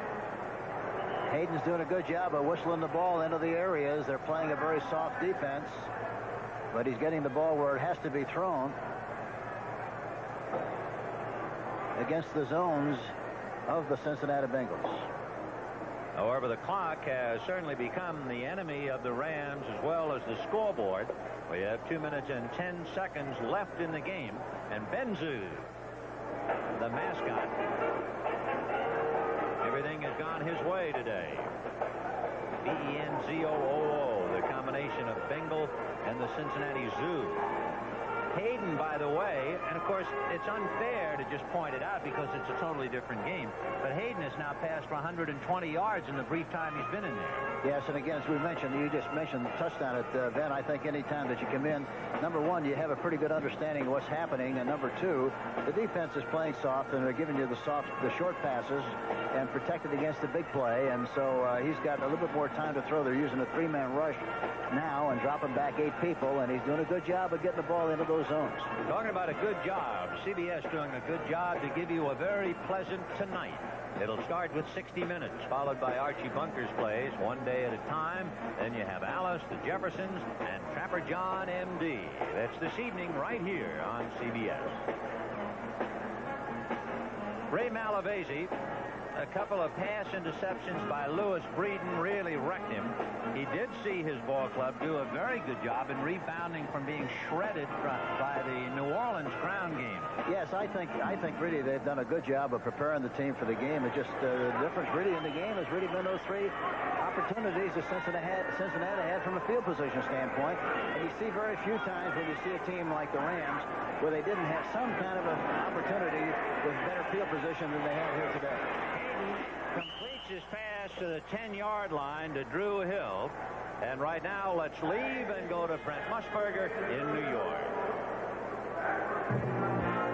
We've got our first score from the Meadowlands. The New York Giants following an interception by Kelly. Hook up on this touchdown pass. Sims to Perkins, and the Giants lead the Redskins by 7. Let's go back to you in Cincinnati. Okay, so they're happy in the Meadowlands. Meanwhile, we have come to the 2-minute warning here in Cincinnati, and they're very happy here. Cincinnati 24 and the Los Angeles Rams 3. Forget a doubleheader today. The NFL on CBS Sports upcoming. The Dallas Cowboys going against the Detroit Lions. The Eagles have already won, and Detroit is undefeated at home. 2nd and 3 on the Cincinnati 10-yard line. And Hayden over the middle to Wendell Tyler for a touchdown. He was being shadowed by Frazier, but Guy Frazier never had a look at it.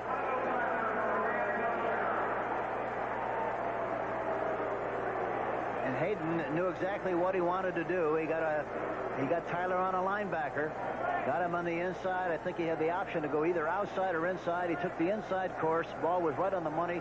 Touchdown, Los Angeles Rams. Too little too late. It is now the Bengals 24 and the Rams 9.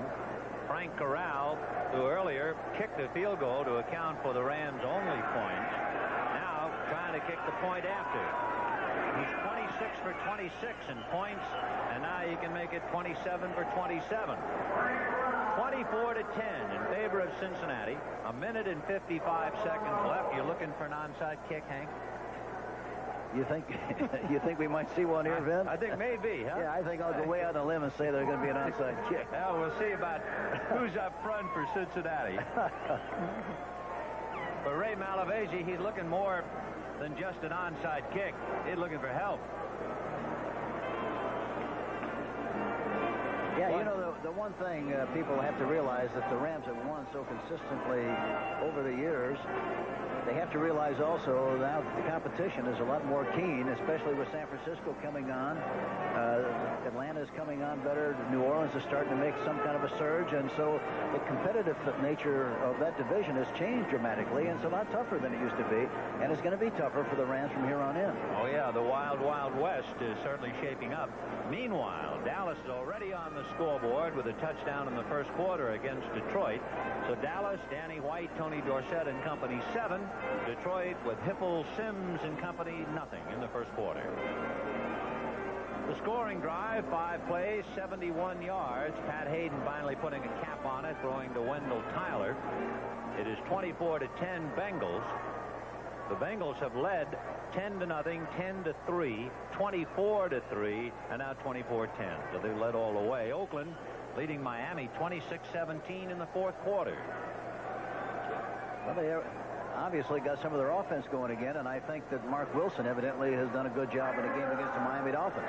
Up front for Cincinnati on the right side, you have tight ends Ross, wide receiver Collinsworth, fellows who are accustomed to handling the ball, and they kick it that way.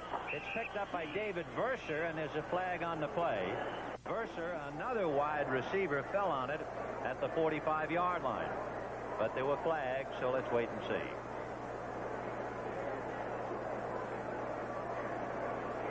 How do you teach an onside kick? By that I mean, what is the strategy basically? You look at the personnel for Cincinnati. Before being made ready for play. Okay, they kicked it before they were ready. But how do you set up your onside kick? Well, it's actually a design play then where you have people blocking the people that you're going to be contesting against, and also people who are assigned to just falling on the football. And so that's what you hope that you can get the ball at the perfect spot at about 10 or 12 yards downfield, and hope that you can block the other people, and then have your people fall on the ball in the event that it isn't caught cleanly on a first hop like happened on the last play. Now there it is, again squibbed, and this time it goes by Verser and goes out of bounds. So naturally they're going to have to kick it again. Interesting when you look at the deployment of the people up front. Among those is the punter, Pat McAnally, who has good hands. Let's go to Brent Musburger for an update in New York. Vinny, as Terry Bradshaw goes, so go the Pittsburgh Steelers. 14 of 22, 252 yards, 5 touchdowns, including this one to Lynn Swan. Steelers are now 6-5 as they roll over Atlanta. Let's go back to you in Cincinnati. Okay, and of course, just to add to the Rams' problems, they'll be playing Pittsburgh in 2 weeks. The Rams play San Francisco next Sunday, and then Pittsburgh in Pittsburgh. So they'll be looking at Bradshaw as you look at Benzu. Boy, what a beautiful animal. And thought about playing with people. I'm glad we don't have to play with that big cat. And it's just a kitten right now. 1st and 10 on the 38-yard line. Thompson to Archie Griffin. And Archie is stacked up at the 40-yard line. Archie Griffin, the only 2-time Heisman Trophy winner. You know he's got a shoe corporation, the Griffin Shoe Company? Yeah, he's got a big family to help him run it. As we mentioned earlier, his brother Ray, a fine defensive back, had a bad shoulder injury, so Ray hasn't played today.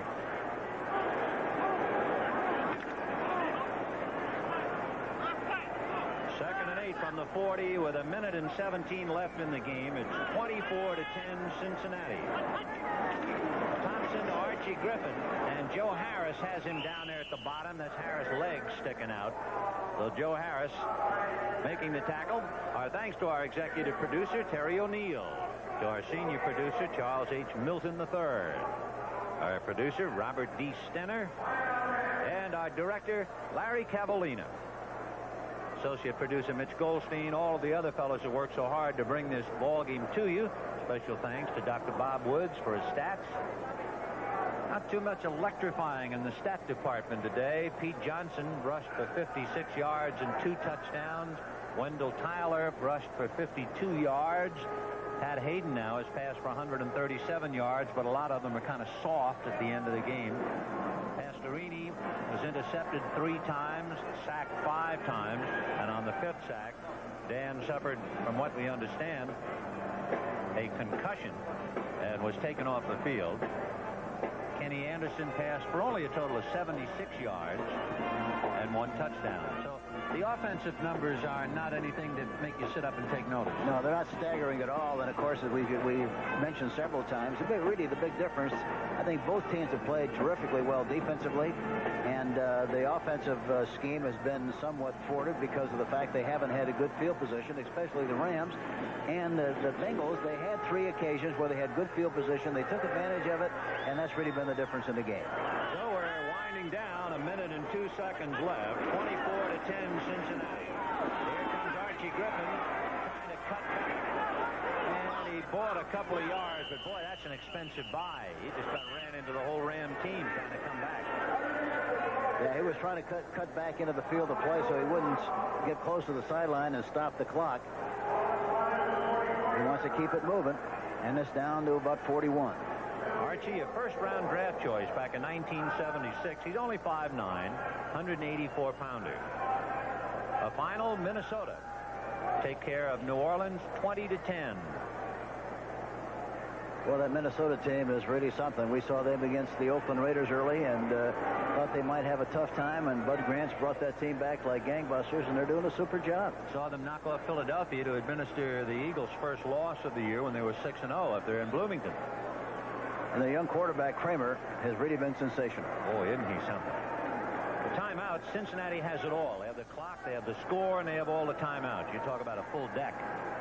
And we talked a little bit about the NFC having an edge of 15-13 over the AFC, and we talked about the young quarterbacks. But when you talk about the NFC, you have to talk about all the young quarterbacks: Jaworski, White, Theismann, Sims, Kramer, Hipple, Evans, Williams, Bartkowski.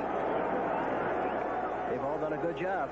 Rams trying to come. Pat McAnally standing on the 30-yard line to do the punting. And they can't get to him. There's no safety man, of course. They were really an all-out gamble, and McAnally kicks it in the end zone. So he's going to get a lot of yardage, and that will help him be the #1 punter, but that's not what he wanted to do. McAnally leading his ball club 24-10, and Pat can come out and talk about what a day. 6 feet 6 inches tall. He can really drive it. Yes, he's got good leverage. And it reminds me of our great kicker, Jerry Wilson, a lot in that he gets the left foot off the ground as he makes contact with the ball. And usually he gets the ball up there very high and does a good job. Cleveland, look at this. Cleveland leading San Francisco 2-0 in the first quarter. Oakland 33-17 over Miami in the fourth. And Pat Hayden going down the middle. No good. Jeff Moore took a horrendous lick. And the man who hit him is Kemp. And Kemp is getting up, and Moore is not quite ready to get up yet. Bobby Kemp is a rookie out of Cal Fullerton. So, of course, a lot of people in Orange County saw that hit. Oof. And Jeff Moore, meanwhile, from Tennessee, and might think he's still there. Boy, he really got a shot in the back that time. I'm surprised that he got up like he did. Boy, they like Bobby Kemp here, too. A rookie playing in a safety spot, an 8th-round draft choice, and doing a great job. 17-10 Kansas City in the third quarter, leading Houston. And we're down to 25 seconds, and mercifully so, since this game is all over. 24-10 Cincinnati. Hayden over the middle to Drew Hill at the 30. And Hill is going to be dragged down by big Guy Frazier, number 49, who spun him out of bounds. So the clock shows 18 seconds left.